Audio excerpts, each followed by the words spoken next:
So I kicked the bucket. No drama, no white light. Just 61 years on the clock, dying at my desk face down in textbooks about quantum thermodynamics, soil science, and medieval metallurgy. Hey, do not judge, that was just a standard Tuesday for me. My heart just quit. 1 second I am crunching numbers for crop yields in dead soil. The next, total blackout. Then I feel cold stone, smell wet fur, and hear heavy breathing from unwashed bodies in a dark cave. I look up and see two faces, massive jaws, deep brows, and eyes that are totally, genuinely bugging out, not scared, just shocked. Like they are staring at something that definitely should not exist. Meet the new parents. I had exactly 10 seconds of confusion before my brain took over. It was still intact. Every formula and decade of obsessive study was ready to process this insane situation. Stone cave, animal skins, bone tools, and fire made from friction. No pottery, no woven clothes, just primitive hand axes. Welcome to the Stone Age. I was in the Paleolithic, trapped in a newborn body. I tried to lift my arm. It just flopped like a wet noodle.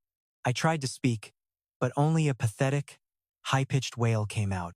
Talk about a major buzzkill. My mother pulled me to her chest. At least she was warm. I will take what I can get. While she held me, I started an inventory. Old habit from my past life. When things go south, list your assets before making a move. No freakouts allowed. Let us look at the data. I had the entire scientific history of humanity, physics, chemistry, biology, medicine, and engineering all stuck in one tiny head, plus agriculture, architecture, and electrical theory. But all that genius was stuck in a body that could not even support its own head. I had zero ability to sit up, speak, or even hit the bathroom without someone's help. 18 people in the cave.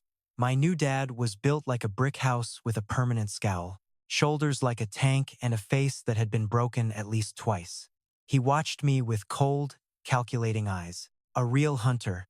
I could tell by the fresh meat hanging by the entrance of our cave. Plus, everyone else clearly took orders from him without a second thought. I named him Cato. He moved like still water that was secretly super fast. The old guy by the fire was a different story. Thin and wiry where everyone else was bulky. He did not have many scars because he was clearly the brains of the operation. He squinted at me and whispered to my dad. I filed that away as a major variable to watch closely. I called him Goro. Then there was a stocky guy with calluses that did not come from hunting. These were the hands of a maker, not a fighter.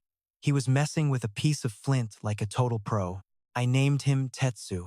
Then there was a woman with clay on her knuckles and very sharp eyes. No pottery yet, so she was clearly experimenting. I liked her style. I named her Sora. My mother was Haru. She was the only warm thing in this harsh world of 18 people. One tiny baby versus the world, carrying the entire intellectual legacy of the human race. I started planning while Haru hummed some simple, repetitive tune to me. My plan followed a basic rule. Start with the foundational constraints and work your way up. No point building a radio without copper wire. Don't push farming until people have a reason to stay put. And don't explain germs until they have a word for invisible. Step 1. Language. I had to do more than learn their tongue.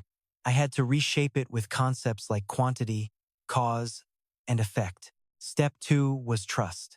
Here, knowledge came from spirits or elders. I was just a diaperless infant. I had to make the tribe think every single new idea I gave them was actually their own. Step 3. Keep my trap shut until I actually had something to show. I drifted off to the sound of the fire, thinking about nitrogen fixation. 3 months later, everything hit the fan on a random evening. A hunter I called Burro came back from the woods, bleeding out and being carried by 2 guys. He was a young fighter, but he looked wrecked. A wild boar had ripped a massive hole in his side with its tusk. It was not an instant kill, but the wound was already getting hot and red. Total infection. From my mother's arms, I watched Goro start a ritual. He used ash, some random leaves, and started chanting like it would actually help. The tribe was dead serious, totally believing this magic would save him. I looked at Burro. Then I looked at the wound. Simple infection, totally fixable if they just had the right materials. I remembered seeing some sphagnum moss 300 meters east near the standing water. High acidity, natural iodine, real antimicrobial properties. It is proven stuff for healing wounds through centuries of history.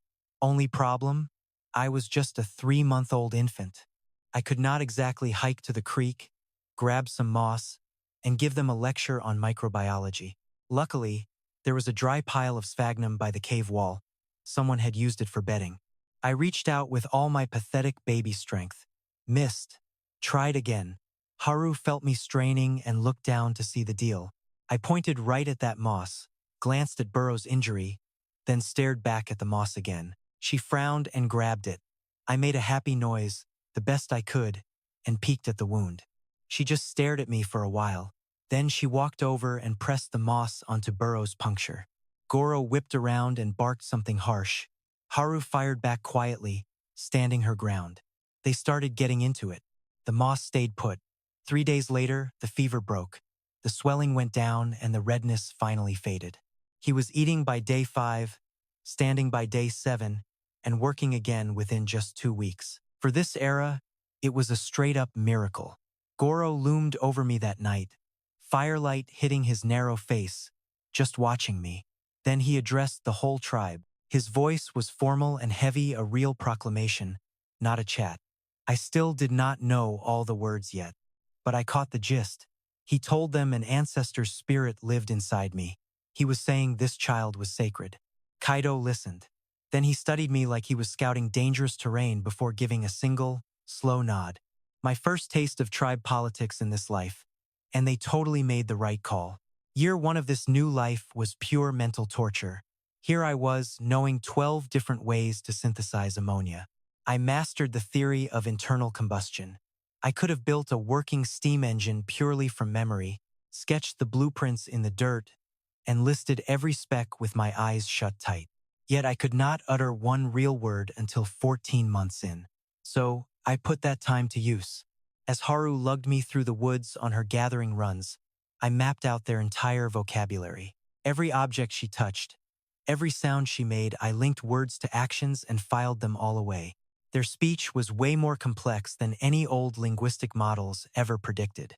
Tons of tones and complex markers that separated first-hand knowledge from gossip. They even distinguished between finished tasks and stuff that got interrupted. These were not just primitive cavemen. They built a working language for their world, and it was surprisingly precise. But it lacked words for tomorrow, numbers over 5, or any concept of a long-term plan. I had gaps to fill. At 14 months, I dropped my first word with total chill, their word for fire. Haru went stiff and called Kaido over. I just said it again. They shared that look parents get when their kid does something way too smart for comfort. Goro got the news by sunset. He came to inspect me. I stared right back. We shared a silent moment, then he left. By 18 months, I was talking. By age 2, I was chatting, though I made sure to play dumb and hide my true intelligence. Kids in this era learn to talk at a certain speed. I stayed just slightly ahead of that curve. Fast enough to look smart, but slow enough not to freak them out. The most important word came at 20 months. Kuru. I totally invented it. It was a simple sound that did not clash with any of their other words. I first tried it on Kaido while he sorted fish. I pointed at 1. Kuru. 2 together. Kuru kuru. 3. Kuru kuru kuru. Then I held up my fingers to match. He frowned and tried saying it back experimentally. I gave him a nod. They knew that one by now and repeated it. 1, 2, 3. With my fingers. He just sat there. Then he slowly counted those fish out loud, using my new word as a guide against his own fingers. He hit 7, looked at me, and basically said, "There are 7. 7. He was really feeling the concept. I had to keep my face totally straight. This was the biggest win of my first 2 years. Within 3 weeks, Kaido was using numbers on every single hunt. In 6 weeks, the whole tribe knew them. 3 months later, they were planning 3 days of walking east. Bring enough food for 4. Ideas that were impossible to explain before were now just daily routine. The language project took 2 years. I added 31 new concepts to their speech. I just used them, I never taught them. Tomorrow, later, enough. Because, plan, remember, teach. That last one was the absolute game changer for our whole tribe. Tetsu caught me watching him work when I was around 18 months old.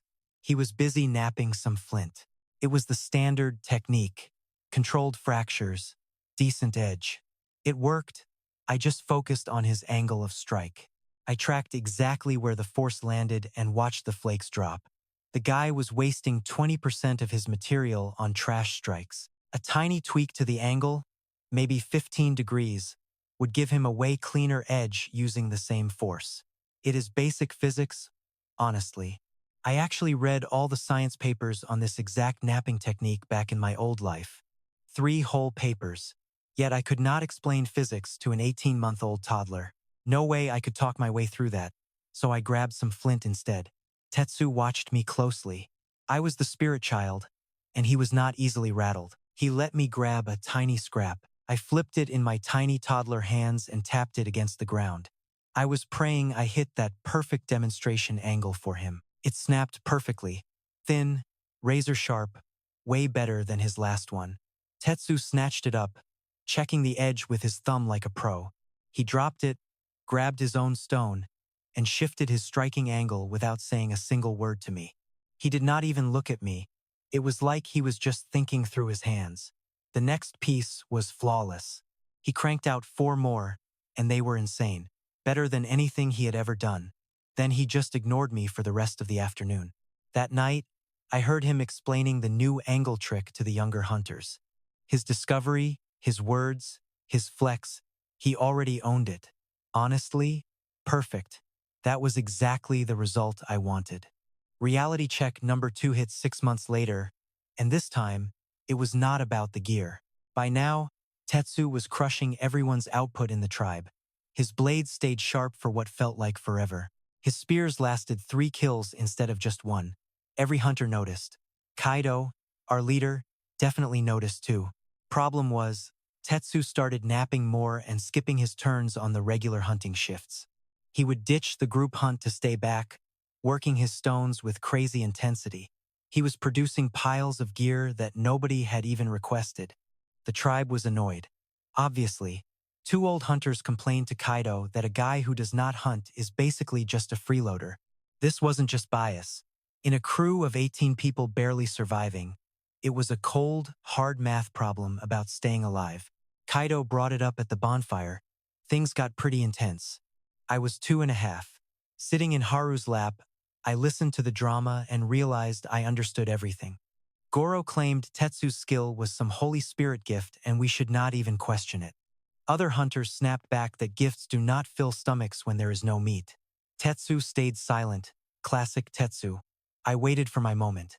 Then I spoke up. Just a simple question. Kids ask stuff all the time, right? Even weird spirit kids like me. I asked Kaido, if Tetsu makes 10 blades and those blades help 10 guys hunt better, who actually fed us? The hunters or Tetsu? Total silence. I repeated it using smaller words. Haru helped me out, and Kaido just stared at me. He glanced at Tetsu's pile of gear, then looked back at the angry hunters. He answered in 6 words that basically meant, a good blade is worth more than the hand that made it. Not exactly a law. It was just one guy talking at a fire, but Kaido's word was law. From then on, Tetsu's new job was set. He would hunt for 2 days out of 5 and spend 3 on stones. All his blades went straight to the communal stash. He still got his full cut of meat. Boom, the tribe's very first trade deal. Goro argued that the work was sacred, but he never said Tetsu should get a free pass on his duties. And that massive legal distinction? Yeah, it was just settled by a 2-year-old in front of everyone. Goro was stone silent for the rest of the night. Meanwhile, Sora, the clay woman, had been my secret project for months. She wasn't a maker yet, just a reliable gatherer who prepped food and stayed out of the spotlight. But she kept tinkering. I would watch her press wet clay into shapes and leave them right by the fire. Nothing fancy. She would just set them aside while working and wait to see what happened. They always crumbled. The fire was too uneven and her clay was full of tiny air pockets that ruined everything. She was basically a scientist without a clue. I started hanging out near her while she played with the mud. Being 2 years old made it easy to lurk. I was the spirit kid. I sat and watched literally everything. I grabbed a piece of her trash clay and started working it between my hands. I squeezed out every single bubble, like a materials engineer fixing a bad batch of ceramic.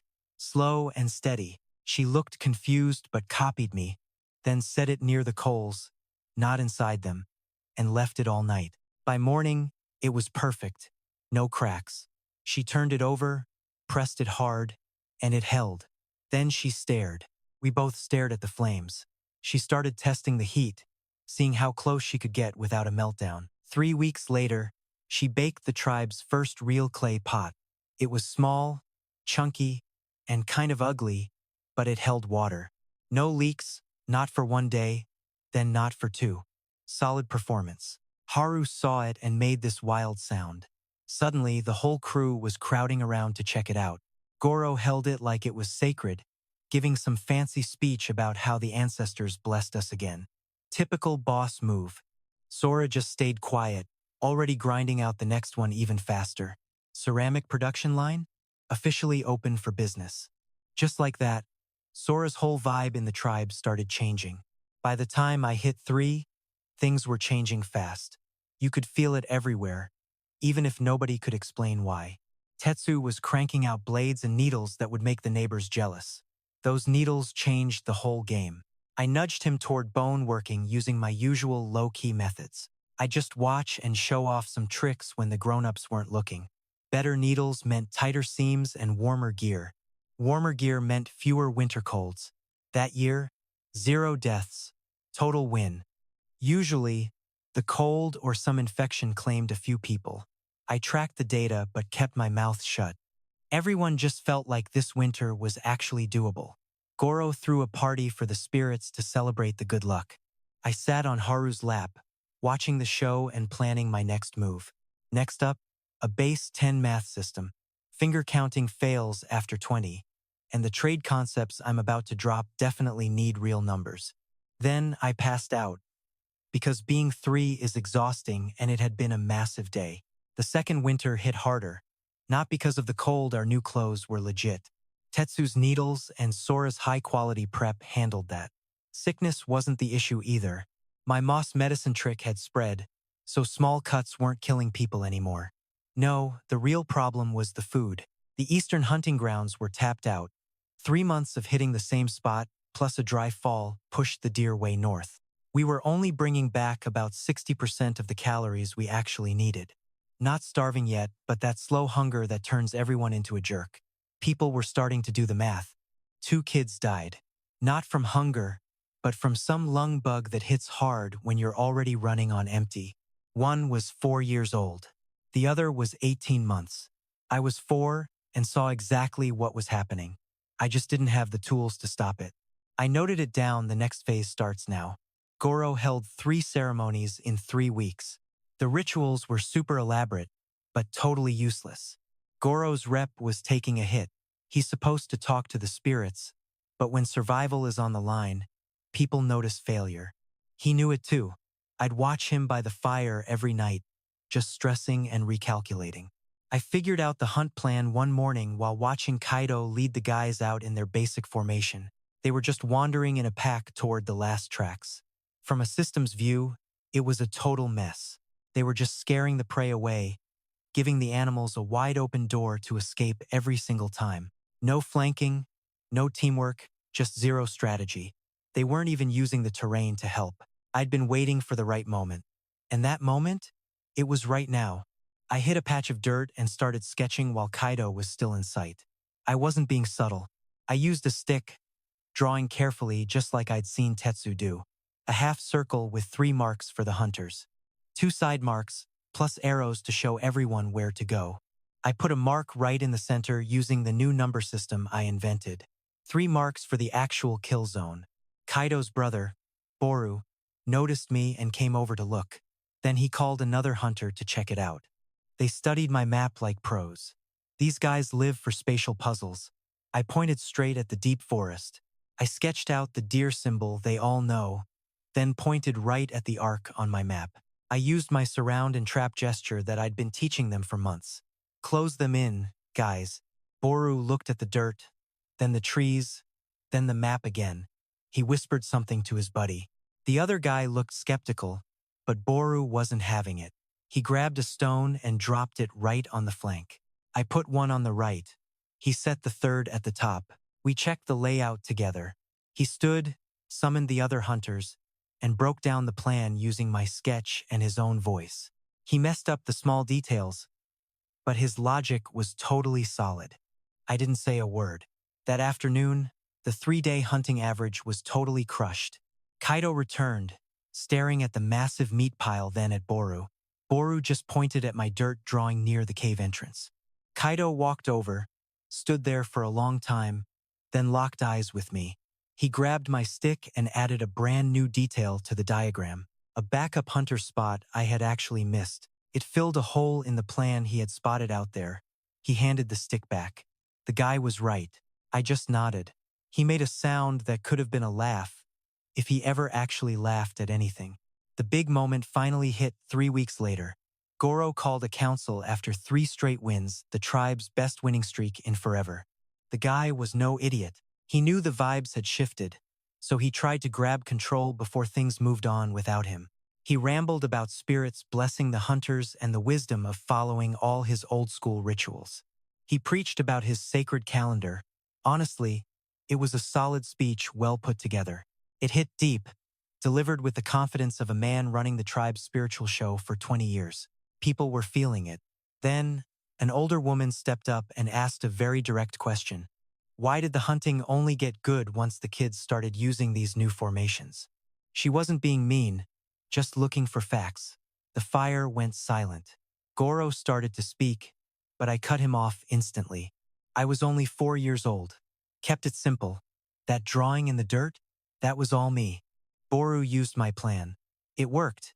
If you guys want, I can draw more. Not a flex, just a kid's offer. The tribe looked at Goro. He looked at me. He had 2 choices. Play along and keep his cool, or pick a fight with a 4-year-old over a pile of meat. He said the spirits guide this child. I said yup, and I can draw even more stuff tomorrow. Kaido glanced between us. Then he spoke in that icy tone he used for making laws, not suggestions. The kid talks at council. It wasn't like he gave me the keys to the place. Kaido was way too careful for that, and I was only 4. But it was the first time ever that a kid got a real seat at the council fire. Everyone knew what was happening, but nobody dared say a word. Goro was doing the math in his head. You could see his face working through the logic.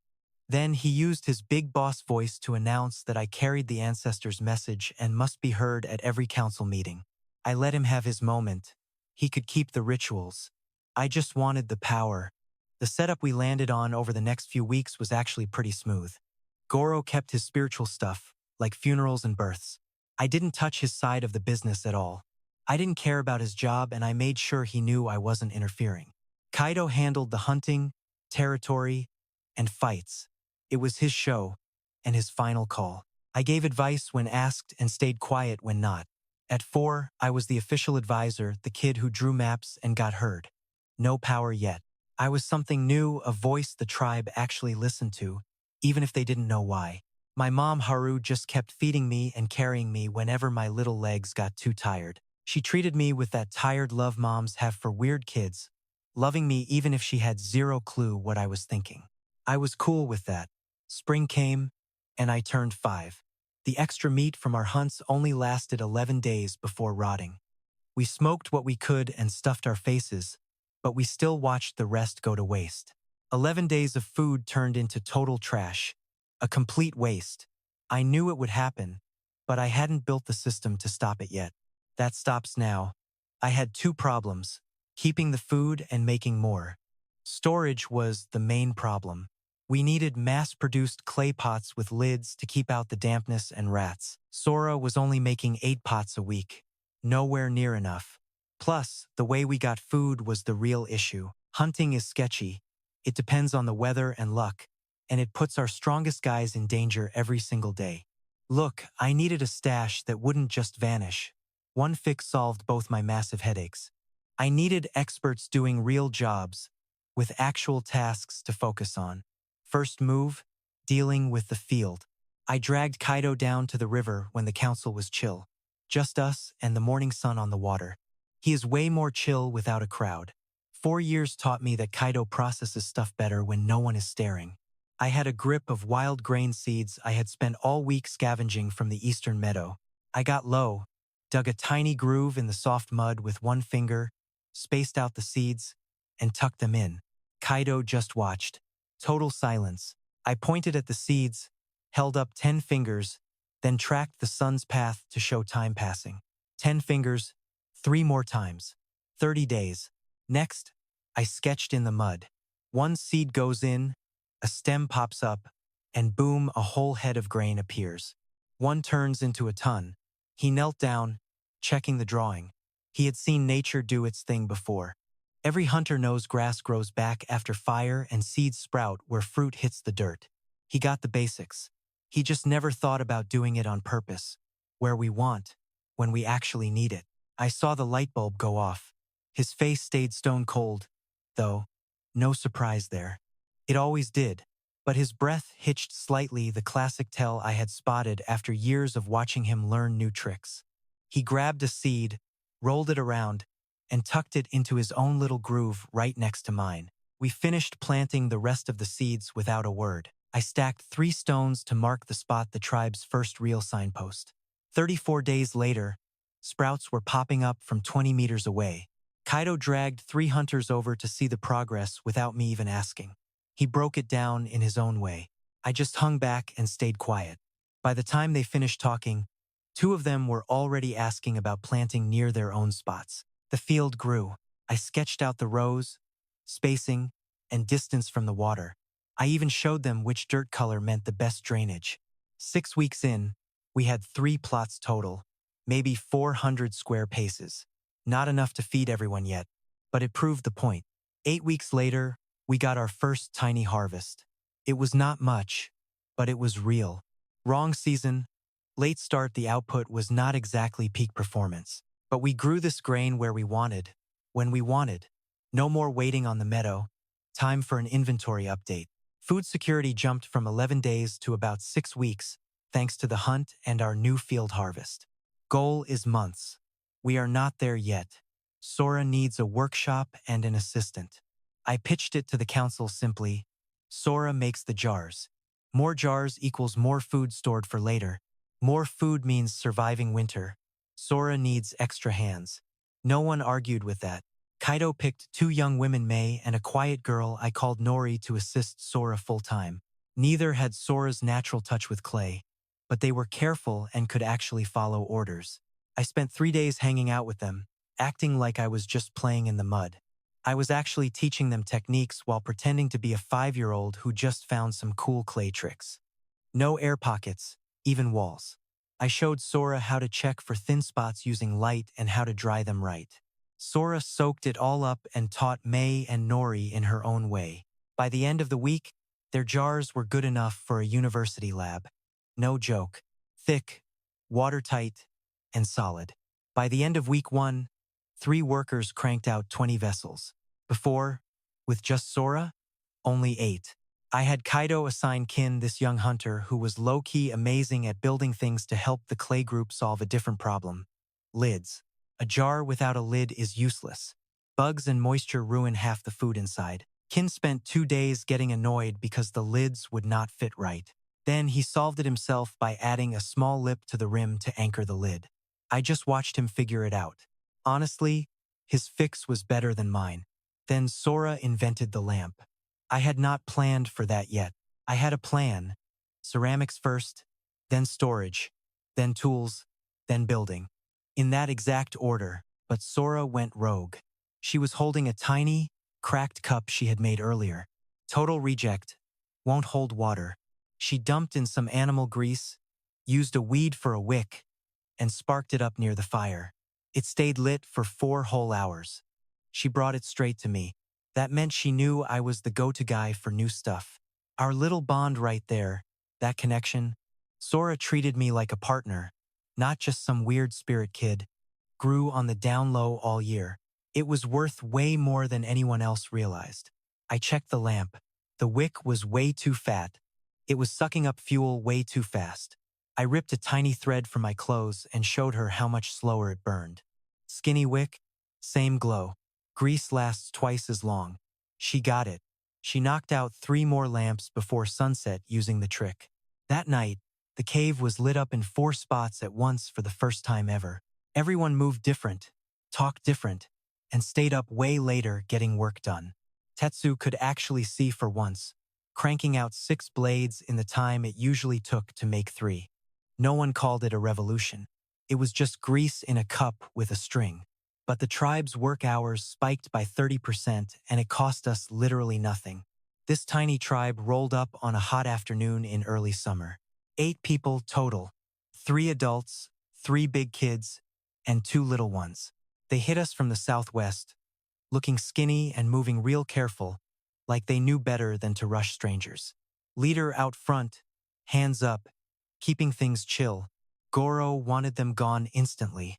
He made it very clear at the emergency fire that night, said we couldn't feed more mouths, and strangers only brought weird sickness or drama. His math was trash, and I told him. I broke it down using the simplest numbers possible. We had 8 newcomers. 3 adults looked solid. That meant 3 extra hunters or workers ready to go right now. Our 6-week food stash could handle 8 extra people for 2 weeks while they got settled and started helping out. More hands meant the next harvest would be way bigger. It is simple logic. 8 people equals 3 workers today plus 5 more once those kids grow up. We come out ahead after 60 days. Goro kept whining about not trusting outsiders. So I asked him which of us was actually born in this cave. He stayed quiet because the answer was obvious. Not a single one of them. This tribe was built from random people and couples over the years. Everyone at this fire was a stranger once. That silence actually meant something for once. Kaido made the final call. They can stay 10 days. If they put in work, they stay longer. The guy leading them, I called him Dai, was big, broad, and kept his eyes open. He was obviously their muscle, and he agreed fast. He knew the deal. He had probably done this math from the other side before. By day 3, Dai was hunting with Kaido and keeping up with guys who knew the area twice as well. He learned the terrain fast. Great memory. I made a mental note. There was an older woman with them, hands always moving, touching and pressing every surface like she was checking it out, testing and judging materials. I watched her run her palms along the cave walls, the river clay, and the wooden shaft of a spear. She wasn't a fighter or a hunter at all. She was checking out material specs by habit, like she had done it her entire life. I named her Kawa. Day 5, I sat near her at the clay beds and watched her. She grabbed some raw clay and immediately started squeezing out all the air pockets. It was the same trick I taught Sora, just with a different grip, faster and more efficient. She figured it out on her own from a totally different angle. I looked at her hands. She looked at mine. We worked the clay together in silence for a bit. Then she showed me a coiling trick for the walls instead of just pinching. It was faster, the thickness was perfect, and way easier to shape. I knew about the coiling method in theory. Seeing it done by a pro who learned it through practice was a totally different game. Her way totally beat my mental model. I introduced her to Sora the next morning. Within a week, the 2 of them had built a hybrid style using both their methods. Output per person jumped 40% compared to the old way. Goro watched the newbies settle in and kept his mouth shut. His 10-day deadline passed without a word. Nobody brought it up to him. That was another one of those useful silences. That copper deposit was at the river bend, 40 minutes northeast of the cave. I first spotted it 8 months ago while walking with Haru. A green-stained rock face right above the water. A malachite streak running in a seam about 2 meters long. Copper carbonate on the surface is a dead giveaway for a fat ore deposit underneath. I marked the spot, measured it, and logged it. Not yet. I lacked the heat to smelt it, and Tetsu did not trust my metalwork skills just yet. Plus, I did not have enough fuel to keep it burning. Now I had all 3. I was 7 years old. Our tribe had 26 people.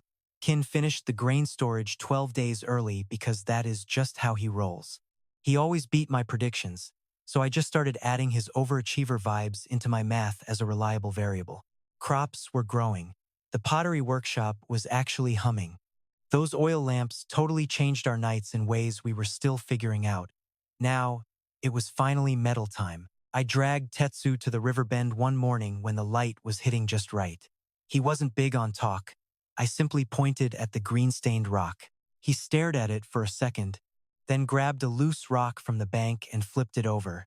He scratched the green streak with his nail and sniffed it. He looked at me. I had a diagram ready, sketched the night before on a clay tablet Sora had made for me specifically for this very moment. See, Sora realized months ago that I think better when I can doodle, so she started cranking these tablets out without me even asking. My drawing showed ore going into a clay chamber, fire underneath, and liquid copper pouring out the bottom into a mold. Tetsu studied it forever. He had seen metal before. Everyone had seen copper nuggets found in the river and hammered cold into jewelry. That part was normal. Working cold copper was old news. Melting solid rock into liquid and pouring it into a specific shape? Not so much. He pointed at the fire in my sketch, then the rock, and then the liquid pooling at the bottom. His face was like, "Are you sure this actually works?" I nodded. He turned back to the cliff. I could see him solving the engineering in his head, his hands moving physically as if he were already handling the material. His fingers twitched like he was molding clay. Then he said, "Show me the chamber." Building the furnace took 11 days. The plan was a clay dome, totally sealed except for an air vent at the bottom and a chimney. A basic updraft kiln that would get hot enough for smelting if we kept the fuel and oxygen steady. The air supply was the big problem. A regular fire just wouldn't cut it. We needed some serious forced air. Kin solved the bellows issue before I even brought it up. I was ready to explain the whole concept of a flexible air pump. Kin, who had been watching me sketch the furnace layout, grabbed 2 hides and started checking their flex and seal. He saw the problem in the drawing and was already building the fix. His first set of bellows was ready in 2 days. Animal hide stretched over a wooden frame, a bone nozzle, and a stone valve that let air out but not back in. It wasn't elegant, but it worked. I tested the draft with a small fire and some dry grass to see how the air moved. The grass bent hard toward the nozzle. Perfect. Tetsu watched the test and didn't say a word for a long minute. Then he grunted. More clay for the walls. He held up his fingers to show he wanted them way thicker. Twice as thick as my sketch. He was right. More mass meant more heat stayed inside and kept the temp steady. My plan would have worked, but his way was better. I updated the drawing. Tetsu actually smiled. It was so rare that Sora saw it from across the room and shot me a look. First smelt attempt happened 14 days after we started. Fuel check. We used charcoal, not wood. We had been making charcoal for 3 weeks. Tetsu mastered the covered burning process in half a day once I showed him the trick. Charcoal burns way hotter and steadier than raw wood. This wasn't just a suggestion. It was mandatory. Copper melts at 1085 degrees. A wood fire won't cut it. Fuel inventory, 40 kilos of charcoal, enough for 1 full cycle plus a 15% reserve. Ore load, 12 kilos of malachite. Estimated yield at 20% efficiency for our first go, roughly 2 kilograms of usable copper. That is enough for about 6 tools. Kin was on the bellows, while Tetsu handled the ore and watched the heat. He checked the temp by the exhaust color. I had explained the heat-to-color ratios the night before using that same clay tablet. Black smoke means it is not burning right, likely not enough air. Orange flame is okay. White-orange is perfect. He listened with that laser focus he only gives to materials and fire. We lit the furnace at dawn. For the first 3 hours, nothing happened. The dome heated up, and the charcoal settled.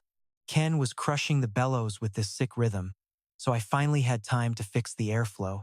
12 strokes a minute, steady as a heartbeat. His arms were solid since he had been building stuff for 2 years. 4 hours in, and the smoke turned bright orange. Tetsu kept quiet and just kept adding more. At hour 5, liquid copper started pouring out the bottom. Tetsu watched it fill our clay mold just a basic bar shape so we could check the quality and how much we actually got. The metal looked sick bright, clean, and flowing like water. He got down low, eye level with the tap hole, and just stared at it forever without saying a word. He whispered something that basically meant miracle or finally, then we let that bar cool down for 2 whole hours. Tetsu yanked it out.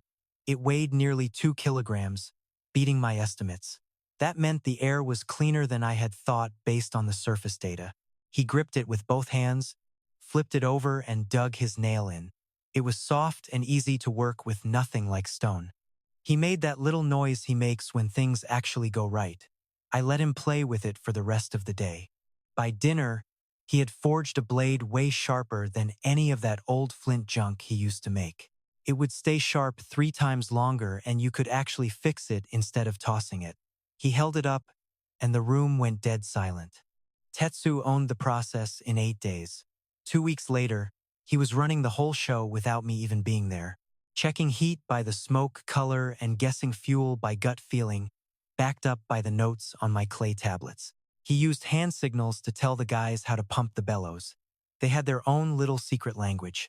His efficiency jumped from 20% to 31% by the 4th run. He figured out a better way to pack the ore that I totally missed. I logged the win, crunched the numbers, and updated my charts. We had copper tools pumping out by week 2's end. 6 spear points and 2 awls for leather work, just like Kawa asked. Those awls actually made Kawa crack a smile. She made this sharp little sound of pure joy when she poked the leather. She had used bones for 2 years. This was massive. Kawa brought the tin. She had been part of our crew for 8 months. Even without a title, she became the go-to expert for everything except stone stuff like clay, leather, wood, and fiber. Now she was diving into metal with that same crazy attention to detail and logic she used for everything else. One morning, during our 3rd week of making copper, she walked in with this heavy gray rock she had been lugging around for days. She was just waiting for the right moment. She dropped it on my desk and stared. I looked at the rock cassiterite tin ore. I never even told her what to find. She found it all alone. She brought it over because she realized weird rocks were suddenly super important to our work. Now she was just waiting for my reaction. I grabbed it way heavier than it looked. Metallic gray, super dense, and the texture was spot on. I put it down and sketched 2 bars on the clay tablet, marked one for copper and the other for the new gray rock. Then I drew them both melting together into a 3rd bar. I wrote harder and stronger next to the 3rd bar in our code. Kawa just stared at the drawing for a second. Then she goes, "I know where to get more." She hauled back 11 kilograms over the next 3 days. She had been hiking out to the deposit on her own time. This meant she totally got my diagram right away and acted before I even asked. I had to give her even more credit, and I already liked her. Our first batch of bronze hit the furnace 16 days after Kawa brought in that cassiterite. I went with 90% copper and 10% tin, a safe mix for a first try. Tetsu was definitely suspicious about mixing the metals together. He hit me with those polite questions he uses when he hates an idea. Like, why fix something that isn't broken? I was ready for that. I just handed him his best copper knife, the one he was really proud of. The edge was still decent after 2 weeks. I had been secretly scratching it with a harder rock every day to track the damage. 12 scratches in. Then I gave him a piece of bronze, not a finished tool, just a bar and that same hard rock.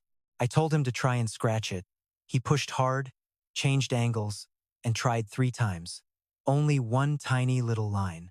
He looked at the copper blade, then the bronze bar, and finally put the rock down. He just said, "How much of that gray stuff do we have?" We fired up the bronze furnace that same afternoon. The result was way harder than copper, stayed sharp longer, and didn't dent when you hit it. Tetsu hammered out a spear point and bashed it against thick wood. Copper would have snapped, but this bronze stuff? Solid. He stood up, slammed the bronze point on my desk, and barked, "We need more greystone now." Kawa was already sprinting out the door. 3 weeks after our first bronze run, the traders rolled in, 4 guys moving fast, hauling dried fish and salt on janky wooden frames. They had been trekking from the coast for 2 whole weeks. They headed south after hearing rumors about some tribe on the river with high-tech clay pots that actually stayed in one piece. Goro wanted a formal welcome party. Kaido just wanted to vet them for security first. I just wanted their intel. We compromised. Kaido checked their gear, found no red flags, and let them hang by the campfire. Goro did his formal ceremony. I just sat back and listened. Main thing was, they brought plenty of salt. We needed that salt for preserving grain and prepping leather. Plus, their dried fish meant we weren't just eating the same old protein. They had 3 ceramic pots from some other tribe. I gave them a real thorough inspection. Total garbage compared to ours. Thick walls and terrible firing. Our production was light years ahead of the local trade scene. They wanted our gear so bad they offered a crazy good deal on fish and salt. I countered with a different deal. No pots. Not yet. What I really wanted was the lowdown, specifically, a map. These guys knew the land. I wanted them to map it out. They just gave each other weird looks. Nobody had ever asked for a map because nobody had a clue how to actually draw one consistently. I pulled out a big clay slab and a stylus, then asked the old guy to show me the river routes he used. He was sketchy at first. Selling info feels a lot different than trading fish. He was clearly doing the math on the value. Then he started sketching. For a full hour, he worked. When he was done, I finally saw the bigger picture. A whole river network stretching south to the ocean, plus 3 other tribes marked with basic symbols. I decoded his weird trader shorthand using context clues. There was a mountain range east, and smoke where Dai mentioned fires. There was one symbol he kept using. Judging by his stressed body language, it was something big. It wasn't just a group, it was a massive confederation.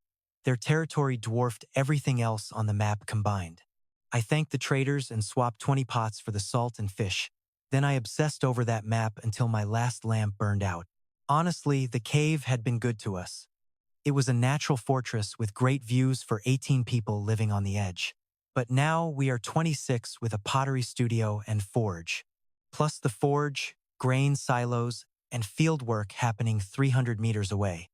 Logistics were becoming a daily nightmare. And that forge? Total disaster. Tetsu needed his furnace near the ore, near the fuel, and it needed some serious ventilation. Burning charcoal in a tight space releases enough carbon monoxide to kill you. We were cramming the forge into the cave entrance just to survive. That blocked the only entrance. Moving through the cave during a work shift was awkward and, honestly, legit dangerous. Sora needed flat, dry spots and steady airflow for her ceramics. Instead, she had lumpy floors and air that only moved when the wind felt like it.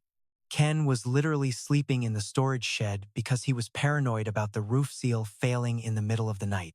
I love the dedication, but our best builder was basically living 40 meters away from everyone else. The cave wasn't a cozy home anymore. It was just getting in our way. One autumn morning, I brought my plan to the council.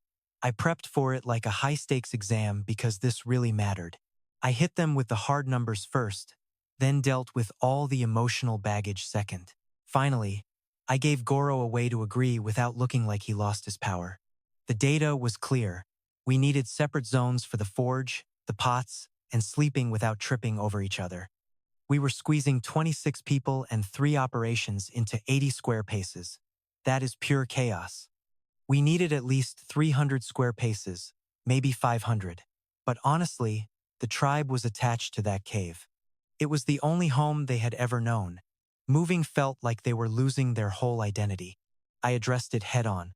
We aren't abandoning the cave, we're expanding. It stays as our innermost shelter and final retreat. We were building a new world around it, beyond it, and straight into the future. Goro's job? He gets to bless the new ground. I pitched the expansion as the ancestor spirit claiming more turf, his ritual, his vibe, his kingdom. I offered a killer narrative in exchange for his total agreement. He snatched the idea instantly.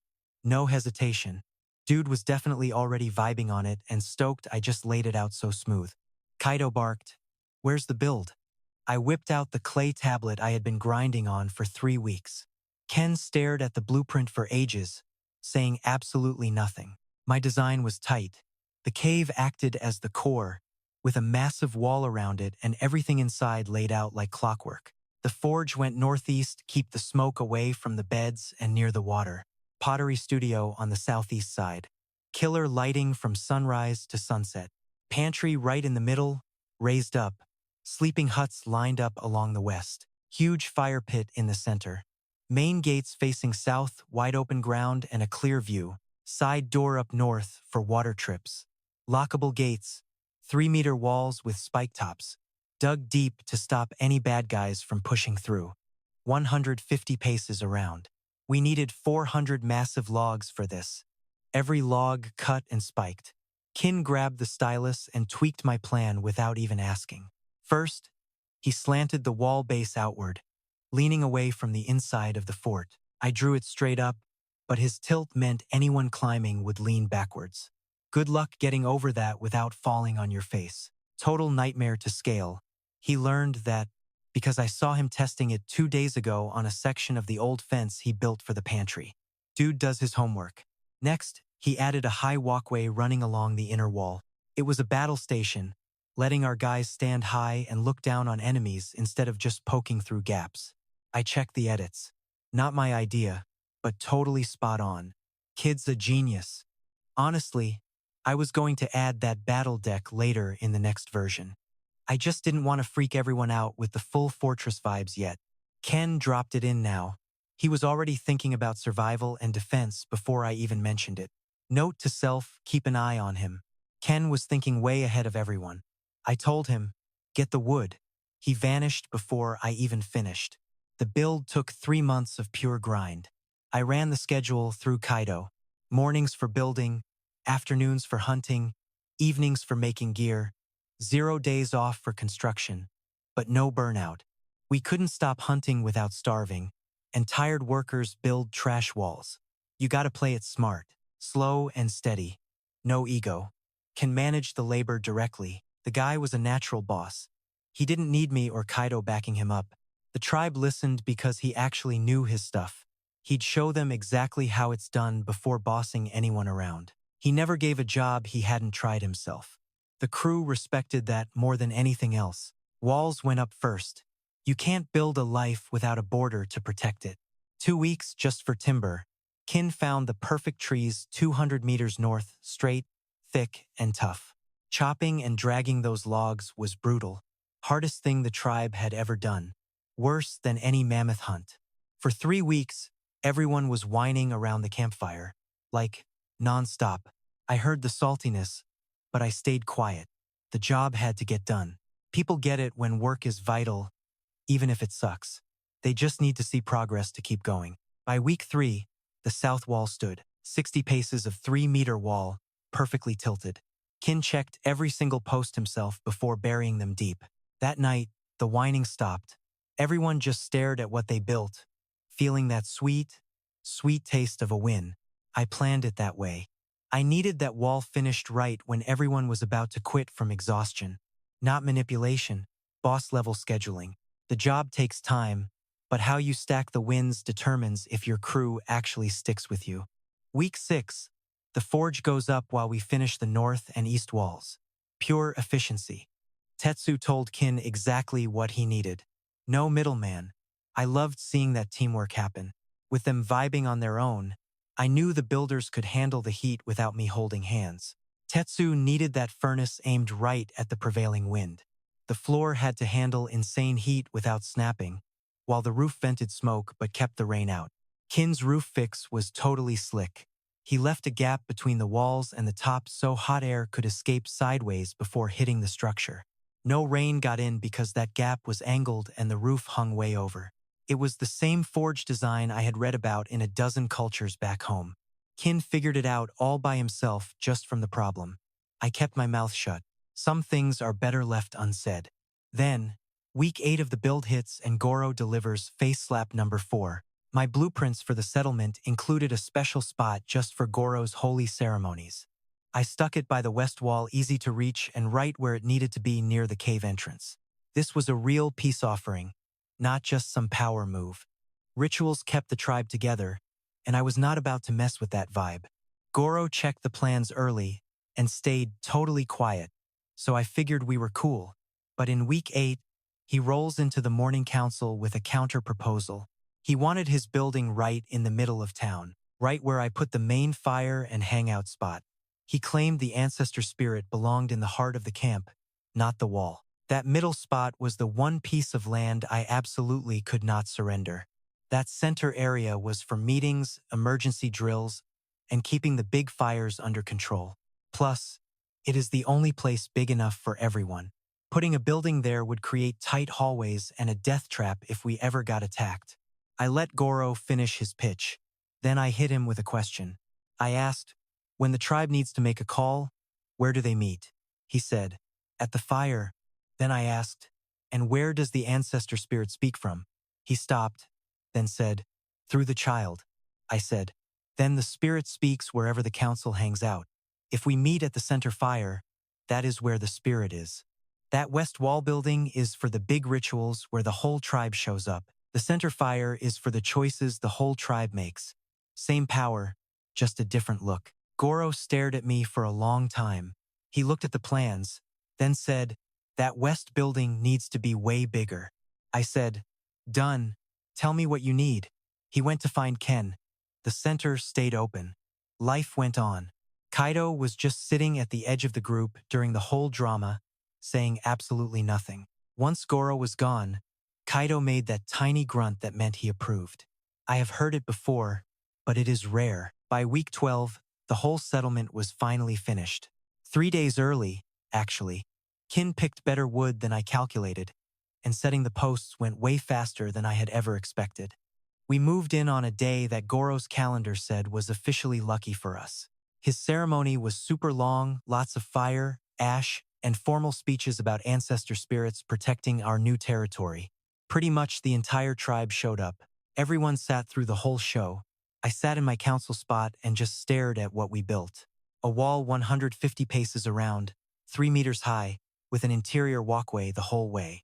The main gate is solid, a double-post build with a lock bar. 2 people can open it, but good luck forcing it. The side gate is narrow and fast to lock. The forge is ready. Tetsu tested the new furnace twice before moving in. Same output, but it runs better now thanks to better airflow. The pottery shop is up. Sora had her whole workspace dialed in just 2 days after the walls went up.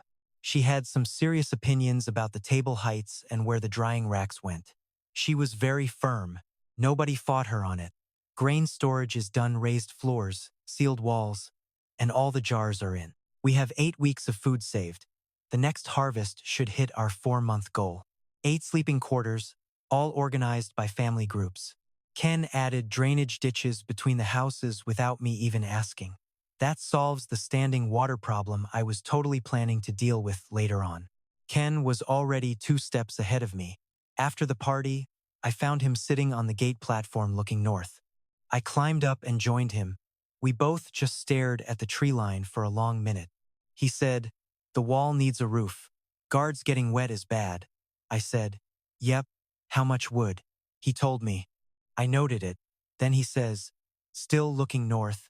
Dai has been sneaking out past the perimeter at night. News to me. I asked, how many times? Kin said, at least what I have seen. He heads north and slips back before dawn. He is keeping quiet about it. I let that sink in for a second, then told Kin to keep me posted. He nodded. We chilled on the platform until the party noise died down and the trees turned into a black wall. Dai rolled back from his 5th night out looking like he just saw his worst nightmare come true. I was waiting for him at the gate. Ken woke me up at 3 a.m. just like we planned. The sky was pitch black and the village was silent, just the wall creaking in the wind. Dai stopped dead when he saw me. He walked in and just sat on the ground with the heavy vibe of someone dropping a massive weight they carried alone for too long. He spilled everything. The Confederation to the northeast used to be his tribe's neighbor before they got swallowed whole. Not a total bloodbath, more like a mob shakedown. The Confederation grows through a mix of pressure and deals. They move in close and make fighting back look like suicide. Then they offer a deal. Join us and you get to eat, but you lose your freedom forever. His tribe said no 3 times in 2 years, but by the 4th attempt, they brought so much force that refusal was just not an option. Instead of folding, He took 8 people and bolted west. That was 18 months ago. In his view, the Confederation is still hungry. Those fires he was watching from the tree line, 4 nights of scouting from the high ground confirm it. That is a forward camp. Not hunters, soldiers. They are not moving yet, but they are staged. I asked him for a timeline. He calculated the terrain like a hunter measuring his range.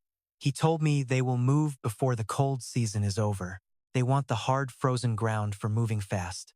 Maybe 40 days. Only 40 days. I ran the math while walking back to my bunk. Let's just say sleep was not happening. Our army? 26 people. Only 16 can hold their own in a real fight, and we only have bronze spears and blades. Better tech than the enemy. Sure, we have got the wall and fighting platforms. But still, a gate versus a confederation that swallows whole tribes by force? With those numbers, we are not even close to ready. I was planning on making gunpowder in the spring. Spring is now dead. Gunpowder needs 3 main ingredients: potassium, nitrate, charcoal, and sulfur. 75, 15, 10. Back in my world, this is common knowledge. It is in every chemistry book and war history ever written in 100 languages. Here, it only exists in my head. Charcoal? We have tons of that. The forge has been making it for months, and we have a 60-kilogram reserve sitting ready. That problem is solved. I flagged sulfur as a priority when I checked the trader maps 8 weeks ago. Volcanoes 2 days southeast usually mean surface sulfur deposits. It is a reliable bet for what we need. I had not sent anyone yet because I was not in a rush. Now, everything changes. Nitrate is the bottleneck. The best source is natural saltpeter from dry caves where organic stuff has been rotting in rich soil for years. Plan B is the fast-track method. Compost beds of ash and urine managed over 6 to 8 weeks. We only have 40 days. Natural saltpeter is our only hope. I went to Goro the next morning. Not my first choice, but definitely the right one. Goro knew things about the local caves and rocks that literally nobody else on Earth knew. He has been trekking this land for 50 years, doing rituals and spotting every weird rock formation in the area. If saltpeter was around, he would have seen the white, crusty stuff that marks the spot. I hit him with some ritual talk, asking if he had seen caves with a white mineral crust on the walls. Stuff that looks like frost but never ever melts. He looked at me for a long, quiet minute. Then he said yes. 3 spots. The closest was 4 hours southeast. I told him to lead the way. He didn't ask why. He gave up on that a long time ago. We left at dawn with Kaido and 2 hunters. We were back by sunset with 40 kilograms of material scraped from the walls of a stinky, dry cave. It smelled like straight ammonia and had white deposits on every surface. Crude saltpeter.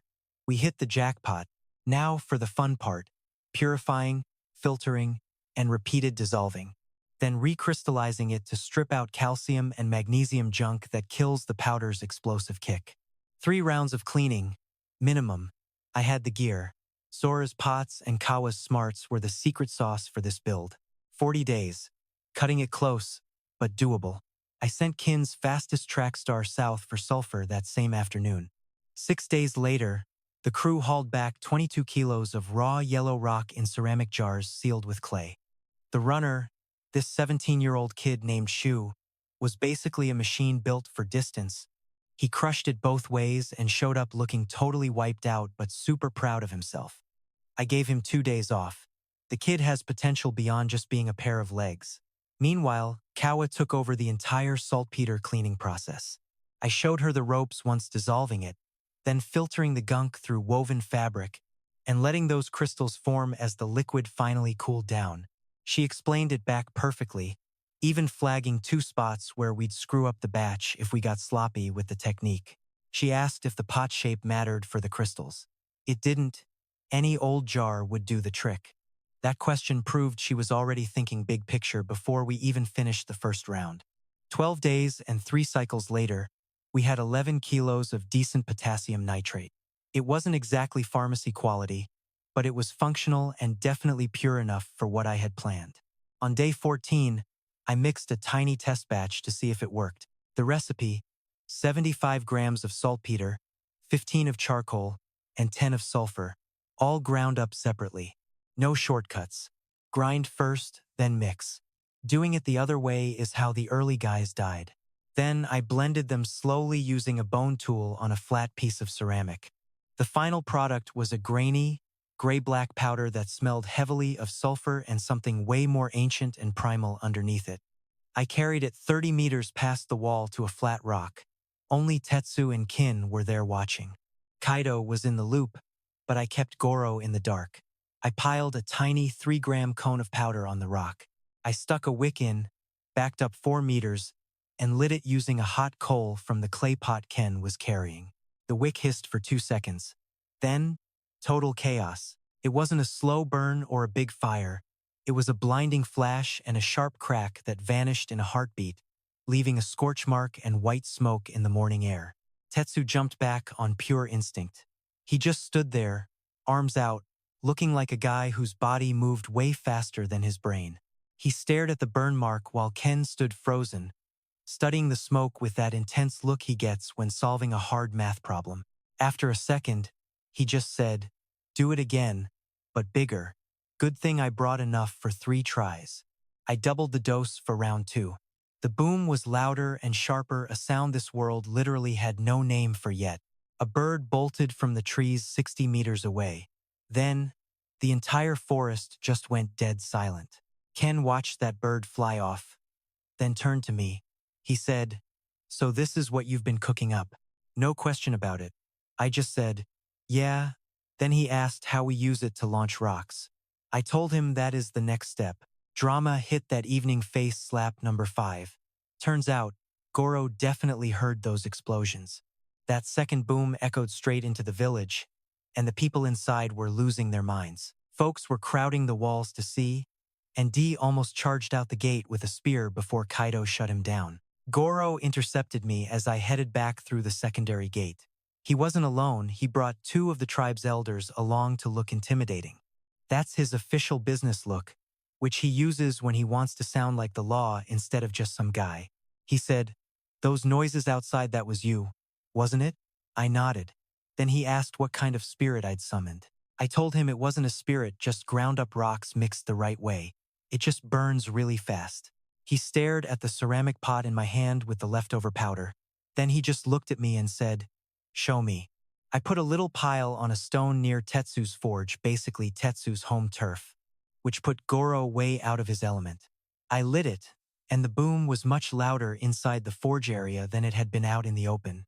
One of Goro's buddies yelped and jumped back like he'd been stung. The other guy reached for something to grab, but there was nothing. Goro didn't flinch. He just stared at the burn mark, then at me. He said the spirits gave this to me.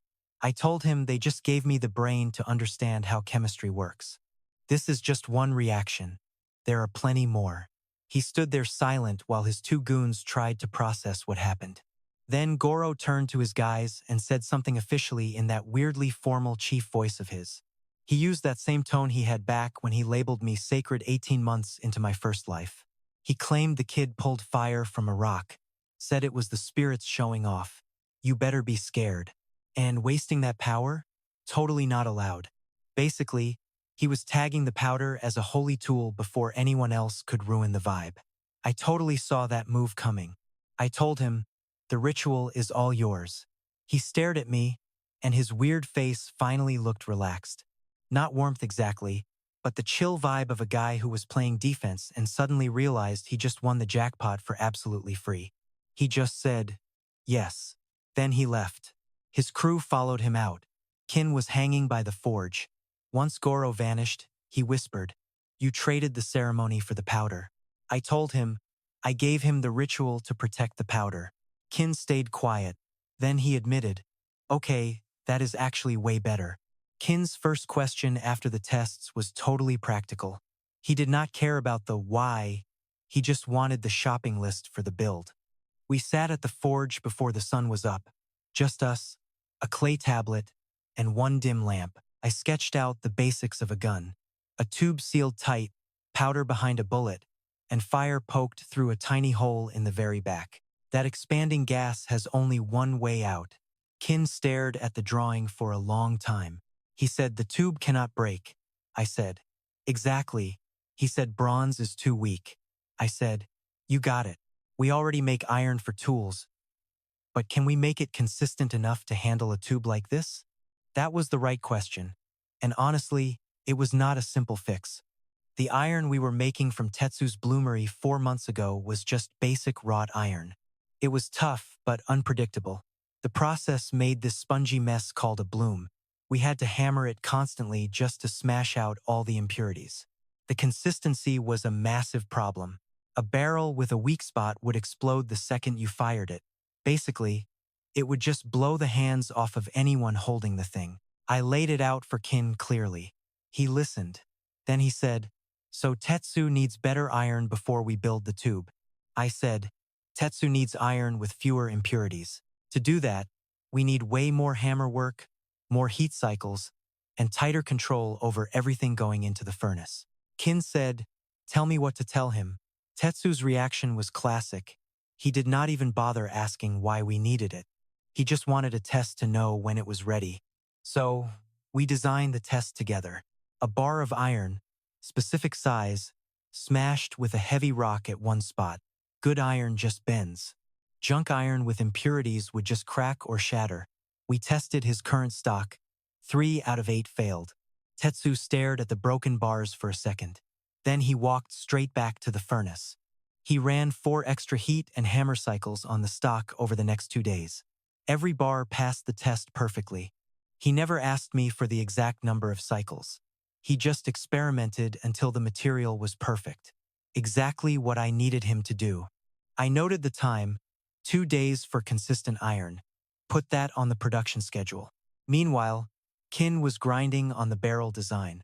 He came back on the 3rd day with a crazy new idea. Instead of one solid tube, he wanted to wrap it, winding iron strips around a wooden rod, then welding the whole seam shut. People used this back in my old life before they had fancy drills. It is an old-school firearm trick. Kin realized a single tube needed a level of precision our current tools could not handle. This wrap design spreads the stress along the whole weld instead. I checked his prototype.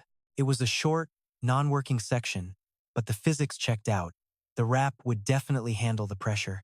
The weld was the real wild card. I asked him, how consistent is the welding? I tested them with a hammer adapted for tubes. 2 held up fine. 1 showed a tiny gap in the seam. Kin pointed at the hole. He said, I see the mistake. It will not happen again. I believed him. 12 days left. First barrel ready. Day 16. 2 days ahead of my guess. Kin and Tetsu had the system dialed in. Tetsu handled the iron quality and the strip production. Kin did the wrapping and welding. They kept their lanes clear and worked without any stupid drama. Thought I would have to play referee. Turns out, I did not. The first barrel was 80 centimeters long with a bore for a 1 centimeter iron ball. Ken even added a wooden stock before I could even ask him for it. Iron bands held it tight. He shaped the stock to fit the shoulder perfectly. Dude had never even seen a real gun before. He figured out the shoulder stock just by logic. Kickback has to go somewhere, and the shoulder is the perfect spot to take the hit. I loaded that first musket myself. Powder, ball, and paper wad, all jammed down tight with a wooden rod to make sure it was ready to blow. I braced the thing against a heavy log right at the edge of the clearing to steady my shaky hands. I aimed at a tree 20 meters away at the edge of the woods and pressed a glowing hot ember to the touch hole. Time to see if it works. The sound it made was totally different. The bang was way sharper than those open powder tests we did earlier. Way more intense and loud.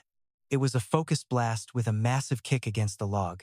The iron ball went flying straight for that tree. That iron ball smacked the tree and punched 3 centimeters deep into the solid wood. Ken was standing 10 meters back, just staring at the hole in the trunk for a long time.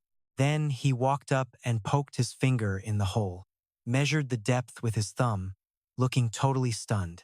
He looked back at the gun and asked if 20 meters was its limit. I said 50 with accuracy. Further, if you get lucky. He noted the ground opens to 60 meters past the wall.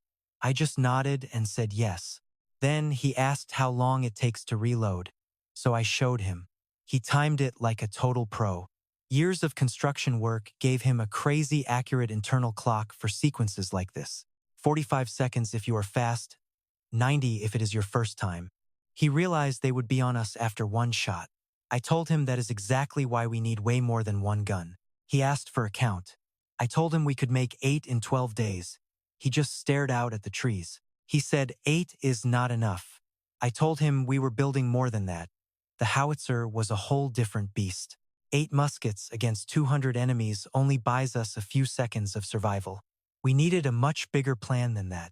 The musket is a point weapon. It only kills whatever you are aiming it directly at. Dealing with a force that outnumbers us 10-1 requires a massive aerial weapon.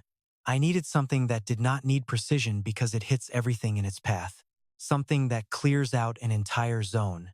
Honestly, the howitzer is actually simpler than the musket in a lot of ways. A big tube, tons of powder, and a projectile that does not need to be perfect because the blast radius does the work.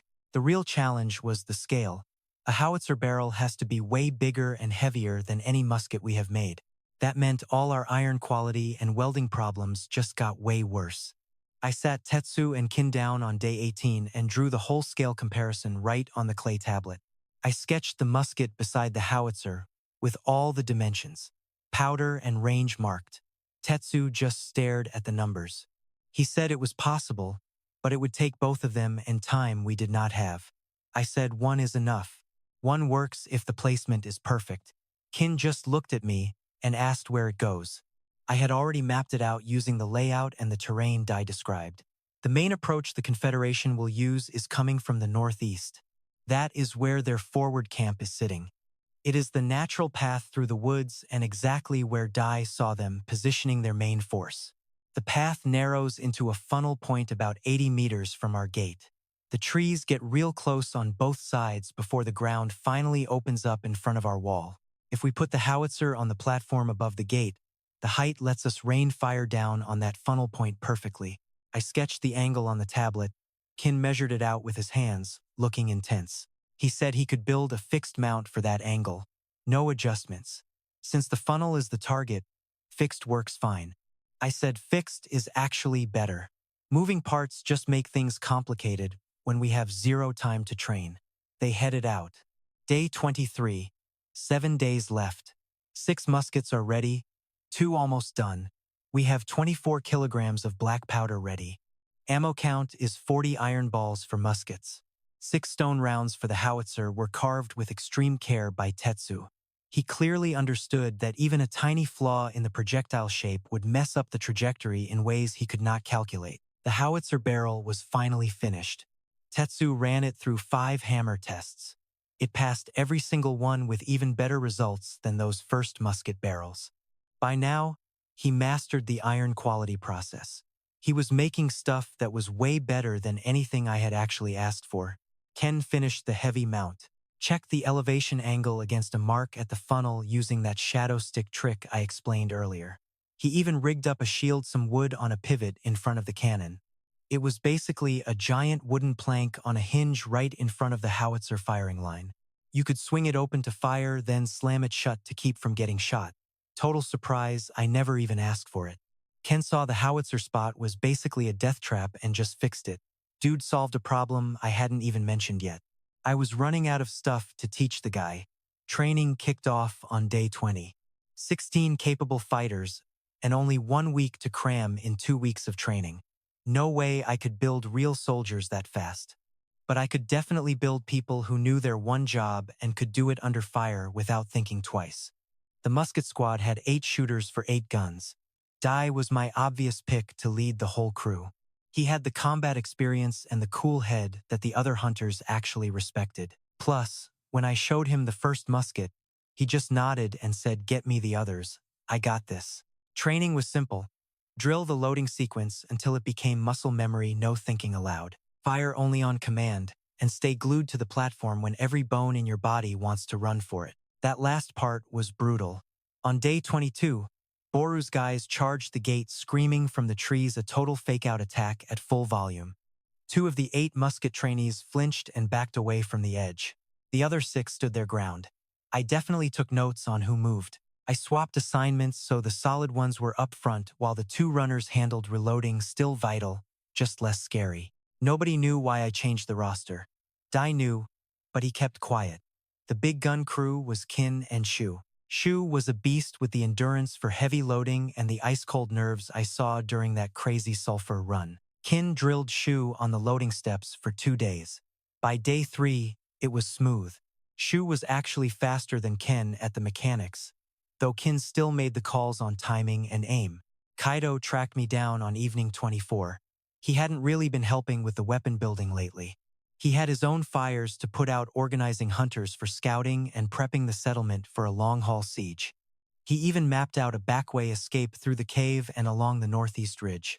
He handled all that without bothering me for help. Exactly what I expected from a pro like him.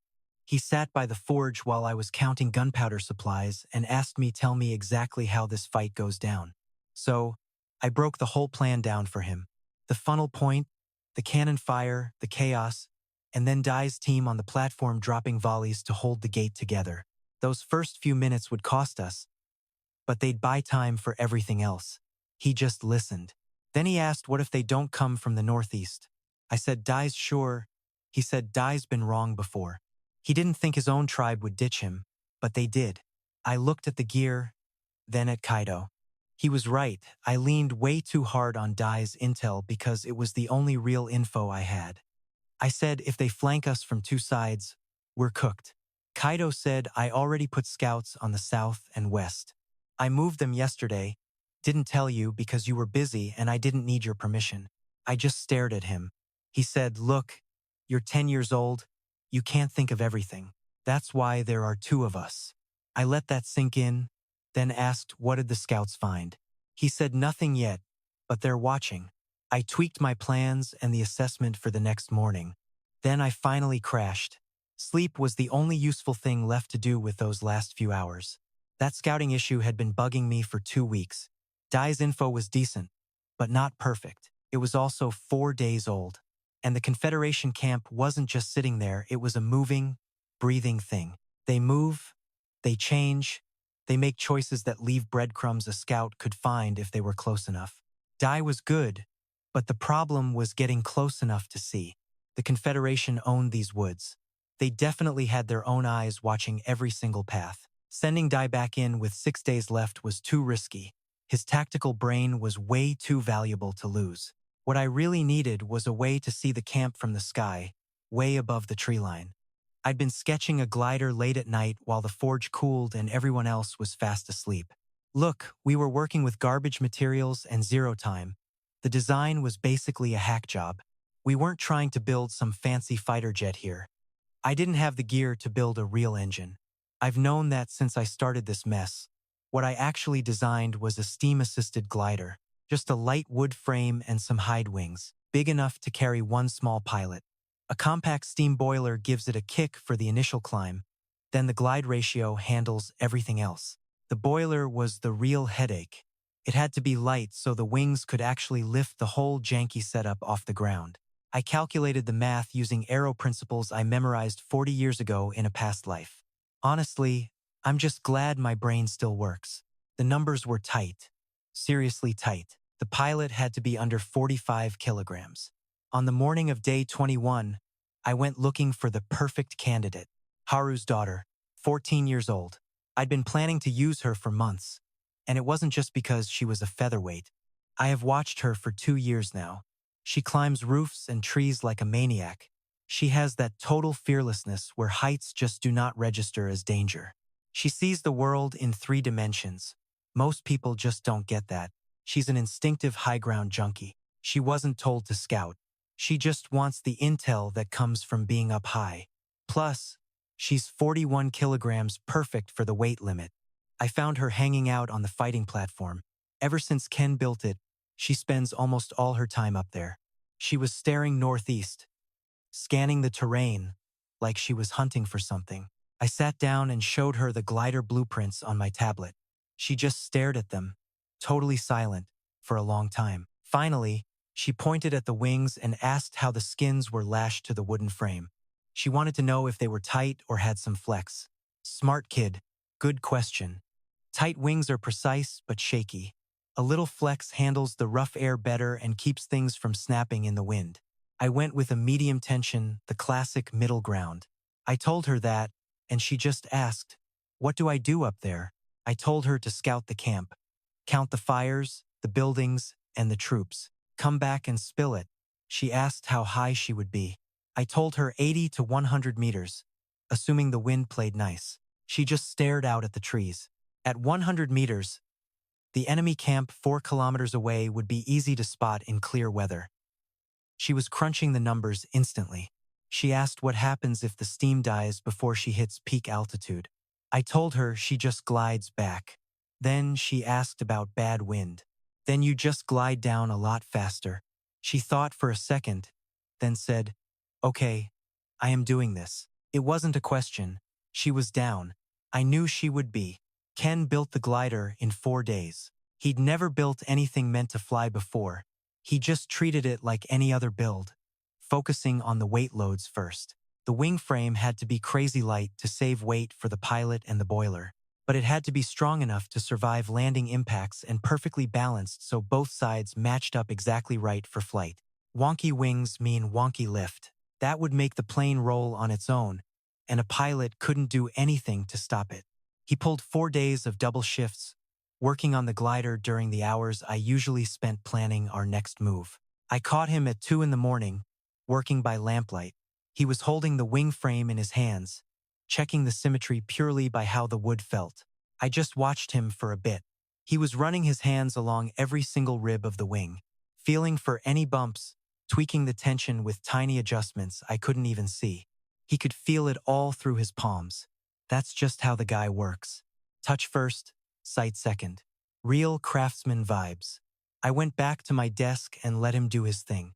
The boiler was Tetsu's job. Seal the iron, heat the water, and let the steam blast through a nozzle. Simple, right? The steam hits these angled blades, and boom, you've got rotation. It was a basic reaction turbine. Super inefficient. But I didn't care about the engineering standards here. Efficiency wasn't the point. We just needed 3 minutes of thrust for takeoff. Tetsu went through 3 different versions. The first one leaked. The second held pressure but had 0 power because the blade angles were all messed up. The third one was the charm. He figured out the blade physics just by watching it work. He saw the second prototype tank, realized the steam was just bouncing off instead of actually spinning the blades, and fixed the angle through some secret midnight testing he pulled off without even giving me a heads up. I fired up Boiler 3 on day 23, just 2 days before the Confederation was supposed to move. The prop was spinning fast enough that, with Kin's wing specs, it should give us plenty of juice to clear 60 meters and lift off from the flatlands south of town. Just one shot at this, 0 room for error. Say spent the whole day before takeoff mastering the controls. The glider had 2 main parts, a tail flap for pitch controlled by a stick, and a weight shift setup where the pilot just leans their body to handle the roll. I showed her the ropes using a tiny scrap model Kin built, holding it up to the breeze to show the response. She messed with that model for 3 hours straight before dropping it and saying, "I get it." I told her, knowing it and feeling it are 2 different things. She just said, "I know.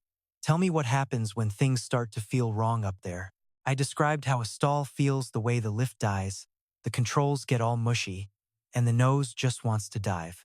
I explained she had to point the nose down first. It sounds totally backwards, but you have to do it. I warned her about the crazy air currents jumping off the trees on hot days. She soaked it all in. She only asked 3 questions, all about what happens when things go south. Once she was done, she went to see Haru. No clue what she told her mom, but Haru tracked me down looking half terrified and half pissed. She only said 2 words that basically meant bring her back alive. I said yes. That was the biggest promise I made all week, and I meant every word. Takeoff was set for the morning of day 25, 4 days before the Confederation was supposed to strike, though DY's latest scout report from last night said we only had 3 days left. They were grouping up. We needed intel right now. We launched from the south field into the morning breeze. Say was strapped in, and we fired the boiler 20 minutes early to build steam. Kin and 4 guys manned the custom rails he built. 2 parallel wooden tracks on a downhill slope to give us an extra 10 meters per second of speed. I kept an eye on the pressure by watching the steam hiss out of the release valve. Sora made the valve out of fired ceramic. Definitely not my first pick for a material, but Tetsu swore the thermal specs were solid. And honestly, the guy hadn't been wrong about physics yet. Sei sat there, looking like she'd already accepted whatever fate had in store for her. She barely spoke a word once we reached the site. Exactly the kind of focus she needed. I told her, scope out their camp, count the fires to guess their numbers, and see if they're moving. She said, got it. I added, if anything feels off, just land. She just said, I know. I told her to land back in this same field and stay close. She just said, get moving. I know. Light the boiler. I fired the boiler. The prop sped up for 40 seconds until the whole frame started shaking visibly. Kin's crew gripped the rails to keep the glider on track. I yelled, go, and they let go. It blasted down the tracks for 15 meters. That prop was the loudest thing our village had ever heard. Way louder than the howitzer test. The nose tilted up at the end of the rails for 3 seconds of power. Nose up, prop screaming. Then the pressure hit its peak and started to tank. The prop slowed and the nose dipped naturally as Sei tightened her grip. Then, suddenly, the glider started climbing without even using the engine, catching a warm air current off the south field just like I'd planned for this time of day. 80 meters, then 90. Her shadow looked tiny. Sei banked north perfectly, just like we practiced with that little model. The glider made a massive arc over the village and the tribe before straightening out and heading toward the northeast. Kin stood right beside me. He didn't say a word. She was up there for 19 minutes. The landing was a little hairier than I'd hoped. She came in way too hot, and the right wing clipped the dirt in the last 10 meters, spinning the nose around. She jumped out before it even stopped moving, walking toward me through the dust cloud. Her left arm was all scraped up and bleeding. She didn't even notice the blood. She just said, I saw them, and got straight to it. No small talk, no waiting for the tribe to stop staring in total shock. She just started talking. The camp was only 3 kilometers northeast, not 4, and it was way bigger than the fire count suggested. She spotted 42 campfires, meaning 300 enemies were breathing down our necks. They were staying put, but the whole vibe of the camp had shifted. Tents were packed for travel, not resting. She saw the travel gear from above. Then she says, something is up. I said, spill it. She said a smaller crew split west.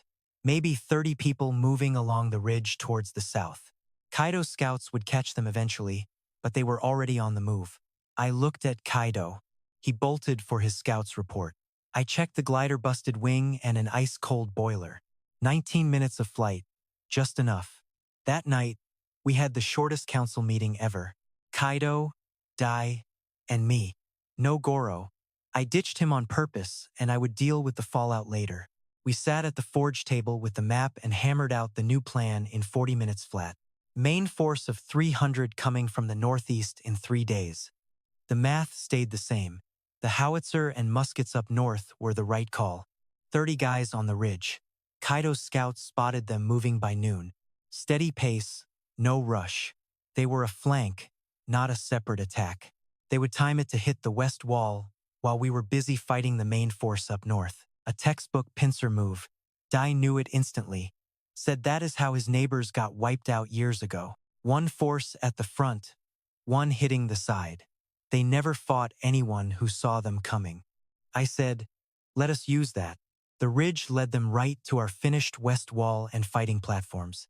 West platform had 0 heavy weapons assigned. Just 4 defenders with bronze blades against 30 guys?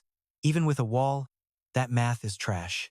Kin said, I can fix it. 1 day of work. He started geeking out over loads and force physics. He wanted to extend the roof over the west platform, double the planks on the wall so nothing could punch through, then build angled chutes to dump boiling hot junk down the wall. I asked, hot junk? He said, we have the forge and kiln. Both make heat we can use. He wanted pipes running from the exhausts to the west platform. The tanks would hold boiling water or scorching sand. Either one makes the wall impossible to climb. Dai checked the map. He said they won't see this coming. Kin agreed.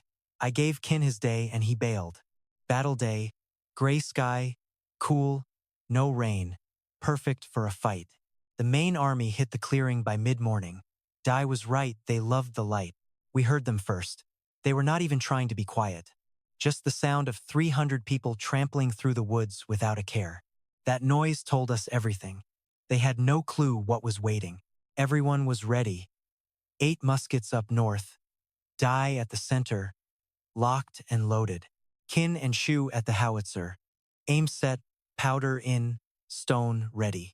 Ammo ready. Kaido and 4 hunters at the gate with bronze spears. Locked tight. Boru and 2 hunters were backing up north. 6 people on the west side. Kin added more because his new defense actually made sense now. Goro was in the center with the civilians. He did his dawn ceremony. Everyone went, even the musket crew. I was there too. It was solid. Haru was in storage. Sei was with me. She really wanted a musket for herself. I told her she is better at scouting than using a gun she never touched. She gave me that look, the one where she agrees with my logic but hates the answer. She spotted them on the northeast edge. They marched out of the trees in a formation that confirmed Dai's intel.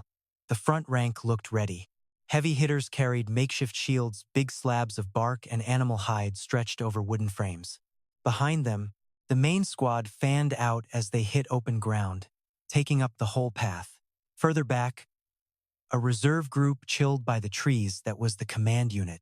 80 meters to the gate, 60 to the choke point where the tree line tightened up. They stopped dead at the edge to scope us out. Total silence. Front rank held those shields high. Some big shot was sizing up our base. Calculating. I checked the howitzer. Kim was eyes on me. Choke point at 80 meters. Main force at the trees, 120 meters out. They hadn't committed yet. So, I waited. Hardest thing I have done in 10 years of this life. Doing nothing when everything in me wanted to act. But that howitzer was way more lethal at the choke point than the woods. If they turned back now, we walked away with intel, while they got absolutely nothing. If they went for it, we needed that round in the funnel. They are moving. The front rank stepped out. I let them hit 85 meters close enough for the fixed angle to actually work for us instead of against us. The front rank hit the choke point, trees on both sides squeezing them into a 20-meter column. I signaled Ken. Then the howitzer roared, sounded nothing like the powder tests. Inside our walls, the noise just bounced around, totally focused. That crack slammed into the platform and echoed back.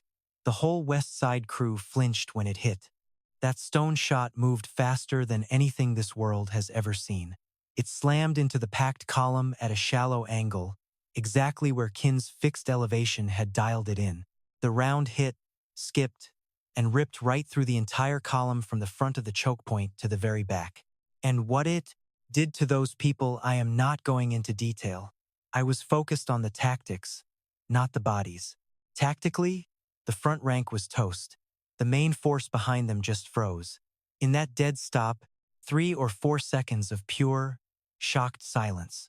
The look of people realizing combat was nothing like they thought it was. I gave the signal. Dai's voice cut through the air. Fire! 8 muskets went off within 2 seconds of each other.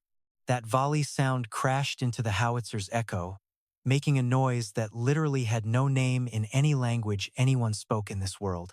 The main group finally moved not forward, but sideways and back. The bosses at the tree line were screaming orders. Their push forward was falling apart under pressure, turning into total chaos. Ken's reloading. 40 seconds. Dai's team is on it too. 60 seconds for the slow guys. I gave them a 60-second window. In that time, the main force regrouped. Some of them actually pushed forward again. 40 meters, 30. Kin fired the second round. This one came in flat. The shot was at a different angle than the first one since the targets had shifted. Kin had to manually adjust the mount by eye during that 40-second reload. He wasn't quite perfect. The round hit low, chewing up the dirt in front of them, but firing again within a minute messed with their heads in ways that went way beyond physics. Dai's team let out their second volley at 25 meters. The timing? Not what I trained for. 2 guys fired early, ruining that big simultaneous crack that makes a volley so scary. I marked that as a training fail to fix if we actually survive this. The math was right, though. 16 rounds in 2 minutes. They never reached the gate. The Western team hit the wall just as Dai's crew was letting off their second volley. Their timing was pro. They were waiting for the main fight to start and used that noise as their green light. Ken's west platform was ready. The chutes dumped as soon as they started climbing. Scalding sand from the forge was released by a pin system the defenders operated right from their positions. The sand didn't kill. It just made the wall totally impossible to climb. Those guys stopped caring about the gate and started worrying about their own skin pretty fast. 6 defenders, bronze weapons, and a high-up position Kin had reinforced. They used the height to their advantage without even being great fighters. The attackers had ladders. Ladders hit the wall, hot sand poured down the chutes, and the ladders fell back. They tried 3 times. The third try got 2 guys to the top of the wall. Boru's backup squad, which I had shifted to the west after that north side scrap, saw their main line was snapping and rushed to the platform top, and those 2 climbers made the same call any sane person makes when the math suddenly stops working in their favor. They hauled tail back down that ladder way faster than they climbed up. The west side force bailed in under 4 minutes, which told me 2 things right away. They weren't all in on this fight, and they had an exit strategy ready. Their boss was just testing the waters, not looking for a full war. The big group retreated to the forest line. They didn't run away scared. You gotta realize, 250 men don't just run from 8 muskets and a cannon. Even with weird weapons, they just stopped moving. They took some hits and paused. They hit a wall they didn't understand, so they stepped back to think. That is definitely not the same as losing. Now, I just needed their huddle to end with them giving up. I told Kaido, open the gate. He just stared. I said, just me, out in the open. No gear. He said, that is very flat. No. I said, their boss is right there at the tree line. He is watching us and running the numbers in his head. If I walk out alone, they have to figure out what that means before they can make a move. I need that pause. Kaido reminded me I am only 11. I told him, yeah, that is exactly why this works. He gave me that look, the one where he has made a choice but is checking it twice. Then he said D goes too. I said D stays on the wall where they can see her. I need them to see me unarmed. Kaido opened the gate himself and stood in the gap. That was his compromise. Gate open, him inside, armed and ready. He wouldn't budge, and I wouldn't go more than 20 meters out. I walked out into the open. The boss at the tree line stood way out in front of his crew. He wanted everyone to know he was the man in charge. He was scarred, older than Kaido, a guy who earned his rank through blood, not just time. I learned his name much later. His name was Musashi. He watched me from the woods. We were 40 meters apart. He was doing the same thing I was intel gathering. We didn't speak the same tongue. D said their dialect was close to ours, but also totally different. I had prepped 6 sentences in his language and practiced them until they sounded perfect. Or as close as I could get. I shouted across the gap. My words basically meant this. Your guys who went west are okay. The ones in the trap, I am sorry. I didn't want that. We didn't start this. We won't chase you. Come back in 3 days if you want to talk. Musashi scanned the gate, saw Kaido with his spear, then checked the musket team on the wall before finally looking at me standing there all alone in the dirt. Then he looked at the burn marks where the cannon shell hit the trap. He had walked right past them. He knew exactly what kind of power we were packing. He shouted something back. I only got half of it. The main part was a question. What are you? I replied in his dialect.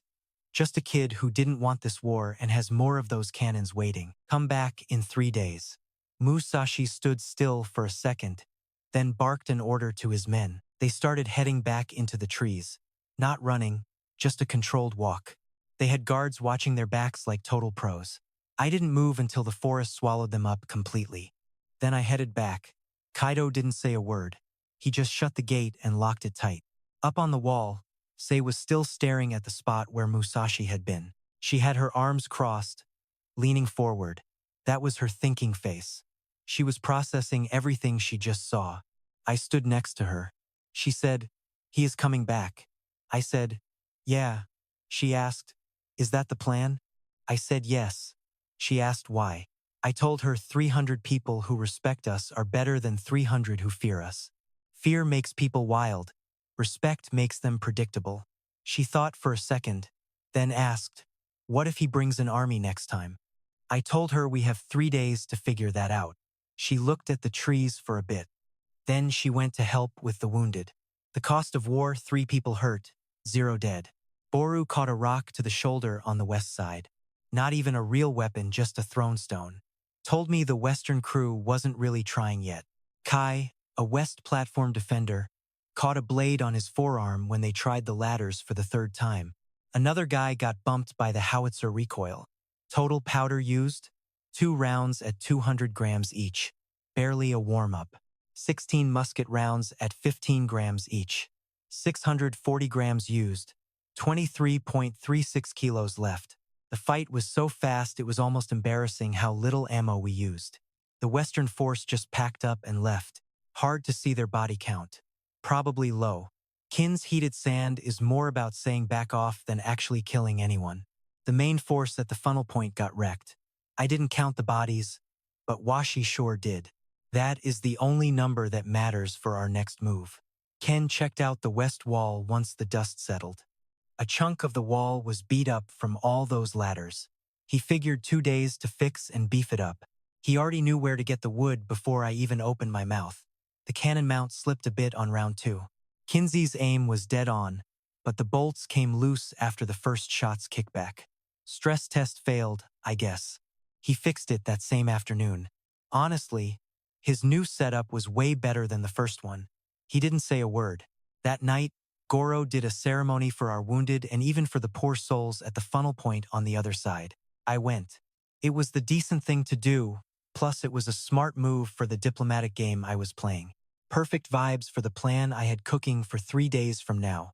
Dai sat there looking like a guy realizing he'd joined a much bigger league than he thought. I knew that look. I actually planned it that way. Musashi showed up on day 2, not day 3, and he didn't bring any muscle. Just 4 people, 2 elders, a woman, and a guy who walked like he was nursing a nasty old war wound. No weapons visible. They were here to talk, not to scout for weaknesses. Dai gave the okay from up top. I went to meet them outside. Kaido followed, and this time he didn't fight me. Musashi was shorter up close but wider than he looked from 40 meters out. His face was covered in ancient scars. The kind of scars you forget are even there because they've been part of your look for so long. He stared when I stepped through the gate. You could see him doing the math. He didn't believe a kid was in charge. Then he checked out our gate, the wall angles, and the sniper platforms sticking up above the line. He was scanning our settlement like Kaido scans a battlefield. He was definitely putting the pieces together. I spoke first. Using the dialect Dai helped me practice for the last 48 hours. I said, "You are early. I am glad you are here." He answered slow and simple, obviously trying to make sure I caught every single word he said. He'd planned for the language barrier, which meant he'd been stressing over this talk too. I came to understand what I saw. I told him that was a solid reason. Come on in. We sat by the council fire. His 4 people sat with Kaido, Dai, and Ken. I took the head of the table. Everyone knew who was boss. Goro hung back on the edges, visible but not the center of attention. Then Musashi hit me with 3 questions. First, the weapons. What are they? Where'd they come from? Can they be beaten? He didn't play games, and I liked that. A guy who asks straight questions plans on using the answers. So I told him the truth about our gear. Not the blueprints or the secret sauce, obviously. Just enough for him to understand how it actually works. We built them right here using local stuff and the brains we have got in this settlement. We can make more. And if you give us enough time, we can make a lot more. He got the message loud and clear. Then came his second question. Why did you come out to meet me alone? I told him I wanted to talk, and I couldn't do that through a wall. He stared, then said, "You weren't even scared." Oh, I was terrified, I admitted. But this talk was worth way more than the risk of dying. Something in his eyes changed. Not like he was being friendly, he just wasn't that type of guy. But he was recategorizing me into a new box. He even had a word for it, someone who weighs things correctly. Then he asked the big one, "What do you want?" I looked him dead in the eye and said, "To show you how we make iron." He expected me to ask for land, money, or for him to surrender, the usual power trip stuff. But I was offering him technology. That is a whole different ballgame, and he had to shift gears to even process it. Let the dude stew. Then I broke it down, no political garbage. He would figure that out himself. Better that way. I just gave him the real deal. 2 of my guys hit his camp for 30 days. They teach iron smelting. His crew brings gear and labor for it. After 30 days, his smiths go pro solo. The catch: his gang stays the hell away from our turf forever. No questions. Not an alliance. Not yet. Trust takes way more than one chat. But now we are not targets. Musashi asks, "What if I just take your guys and don't honor the deal?" I told him, "Then you get 2 ironsmiths and a town that knows you are a snake. Plus, way more heat than you saw in the funnel. Do the math, that is a losing game for you." He just sat there. His 3 goons stayed quiet, watching his face for a sign. But he was stone cold. Finally, he says, 30 days. He gives one nod. I tell him, I am sending Tetsu. Tetsu, who was totally blindsided at the far end of the council table, made a noise that sounded like 50 different emotions at once. I locked eyes with him. He got the message. He made a shorter grunt that basically meant, "Fine, whatever." Kawa, sitting right there, was already mentally packing his bags and making a list of gear he would need. I could tell by her twitchy hands. The training started 3 days after Musashi and his crew bailed out of there. It was not actually planned as a school. It just happened because we had the need and the experts right there.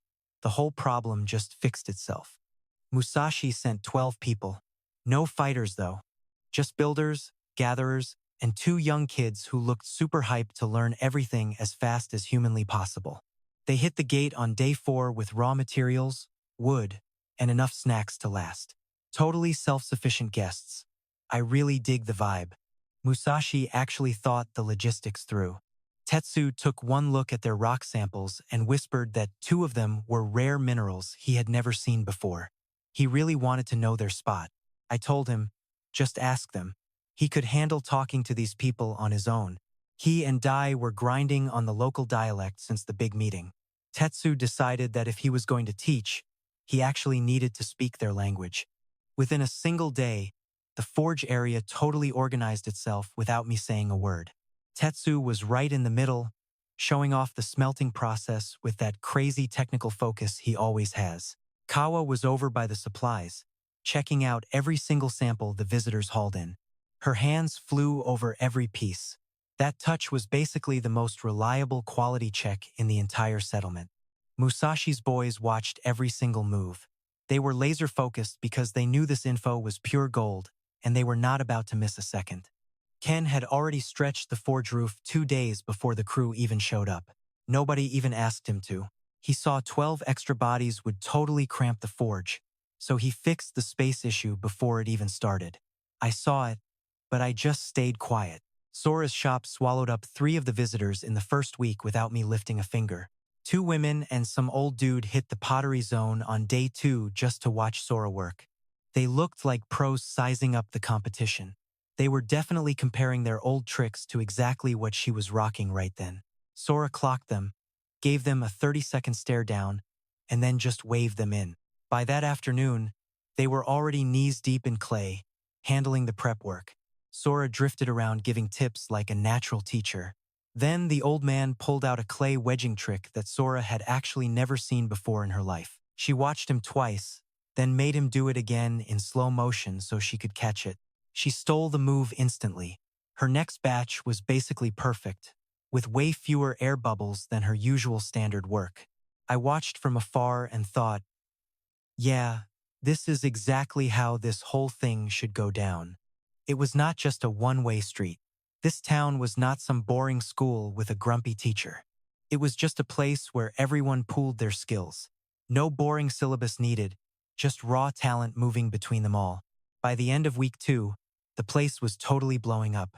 Our original walls were not even close to handling this much growth. Ken spotted the mess on day 11 and called it out at the morning council meeting like a boss. This space only fits 26 people before things get way too crowded and messy. We are rocking 38 people now, and more are coming if my big alliance plan actually works out. Either we live like sardines in our own filth or we grow the walls. Kin already had blueprints ready. Typical. Of course he did. The second wall ring would push the border out 60 paces on the north and east sides, carving out 200 square paces of new space. With our crew, construction would wrap in 3 weeks. The expansion featured a new ceramics workshop and a training yard. Kin basically called it a place to shoot loud guns away from where people are trying to sleep. I greenlit the plan and had Kaido handle the labor crew. We started digging the next morning. Musashi's quick learners jumped on the crew immediately. No one even had to ask. They saw work being done and just got busy. 3 weeks after the fight, with the forge humming and the construction crew grinding away, things were looking up. The new workshop already had a massive backlog of ceramic orders from Musashi's people. Sora is going to be busy until spring. I hit the fighting platform at sunrise to take stock, not just of the gear, but of our whole world. 41 people total now. 3 newcomers showed up after hearing some rumors about us from Musashi's crew. Just a family, 2 parents, and 4 kids carrying basically nothing with them.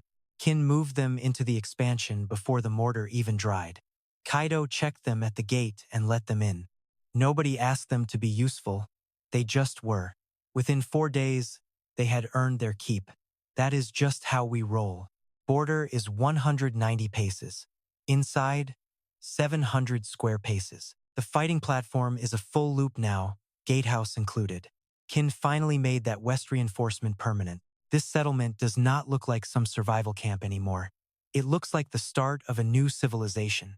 The forge is pulling double shifts now that Tetsu's new apprentices are actually useful and not just breaking things. Tetsu still handles quality control. He will keep doing it until he drops dead, and honestly, probably even after that.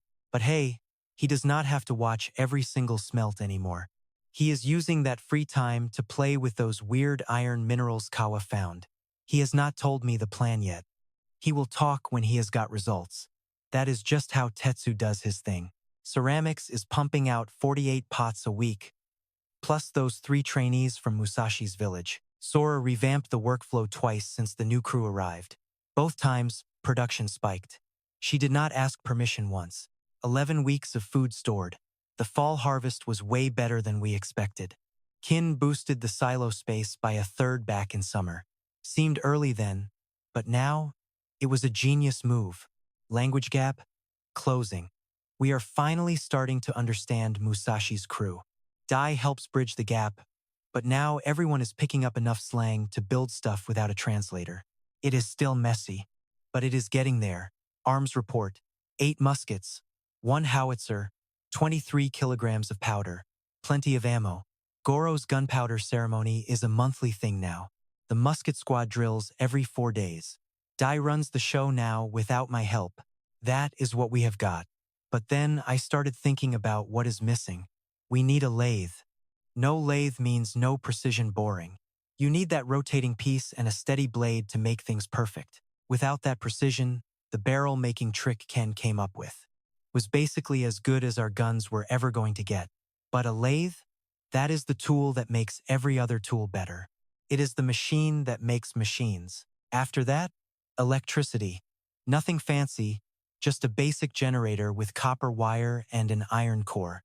The theory is actually pretty simple. We have the parts.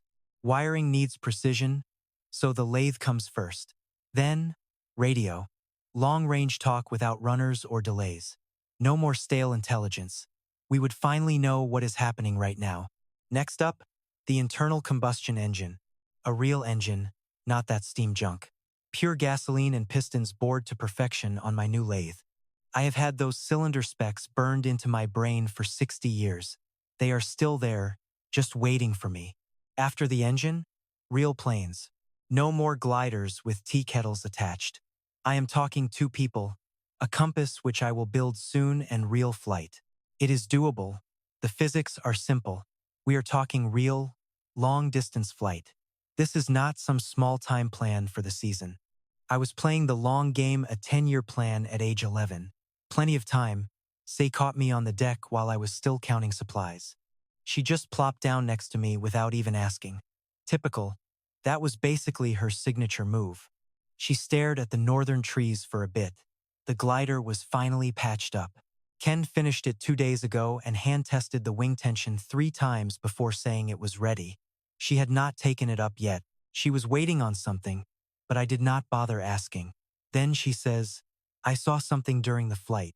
I left it out of the report." I just looked at her.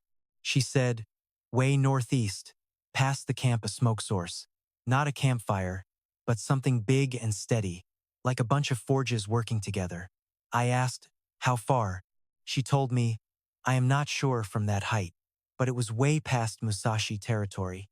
I asked, "Why hide it?" She went quiet, then said, "Because the battle is in 3 days. You already had enough on your plate to deal with." I saved it for later. Honestly, that was the smartest tactical move anyone in this dump had made without asking me first. She ranked the intel by urgency. She held the small stuff back until the big crisis was over and done with. That was not just instinct. That was actual judgment. I said, "Spill it. Tell me everything." She spent 4 minutes describing it. Steady smoke, multiple spots, a clear, organized pattern. Not random like cooking fires. It was clustered, like an actual industrial factory seen from the air. From that far, details were fuzzy, but the layout was dead obvious. Someone out there was building at scale. When I grilled Musashi about his border during the talks, he gave me a total non-answer. Very suspicious. It was the classic dodge of a guy who knew something but decided to keep his mouth shut. I flagged it in my head but ignored it because the coming battle was more important then. Now that problem was solved. I sat on the deck with C, staring northeast. I thought about what large-scale production meant in this world. Bulk metal, ceramics, or maybe food processing. Each one changed the game strategically. They all meant someone out there was more organized than anyone I had met so far. Musashi was a smart guy. He took my deal because the math said it was his best bet.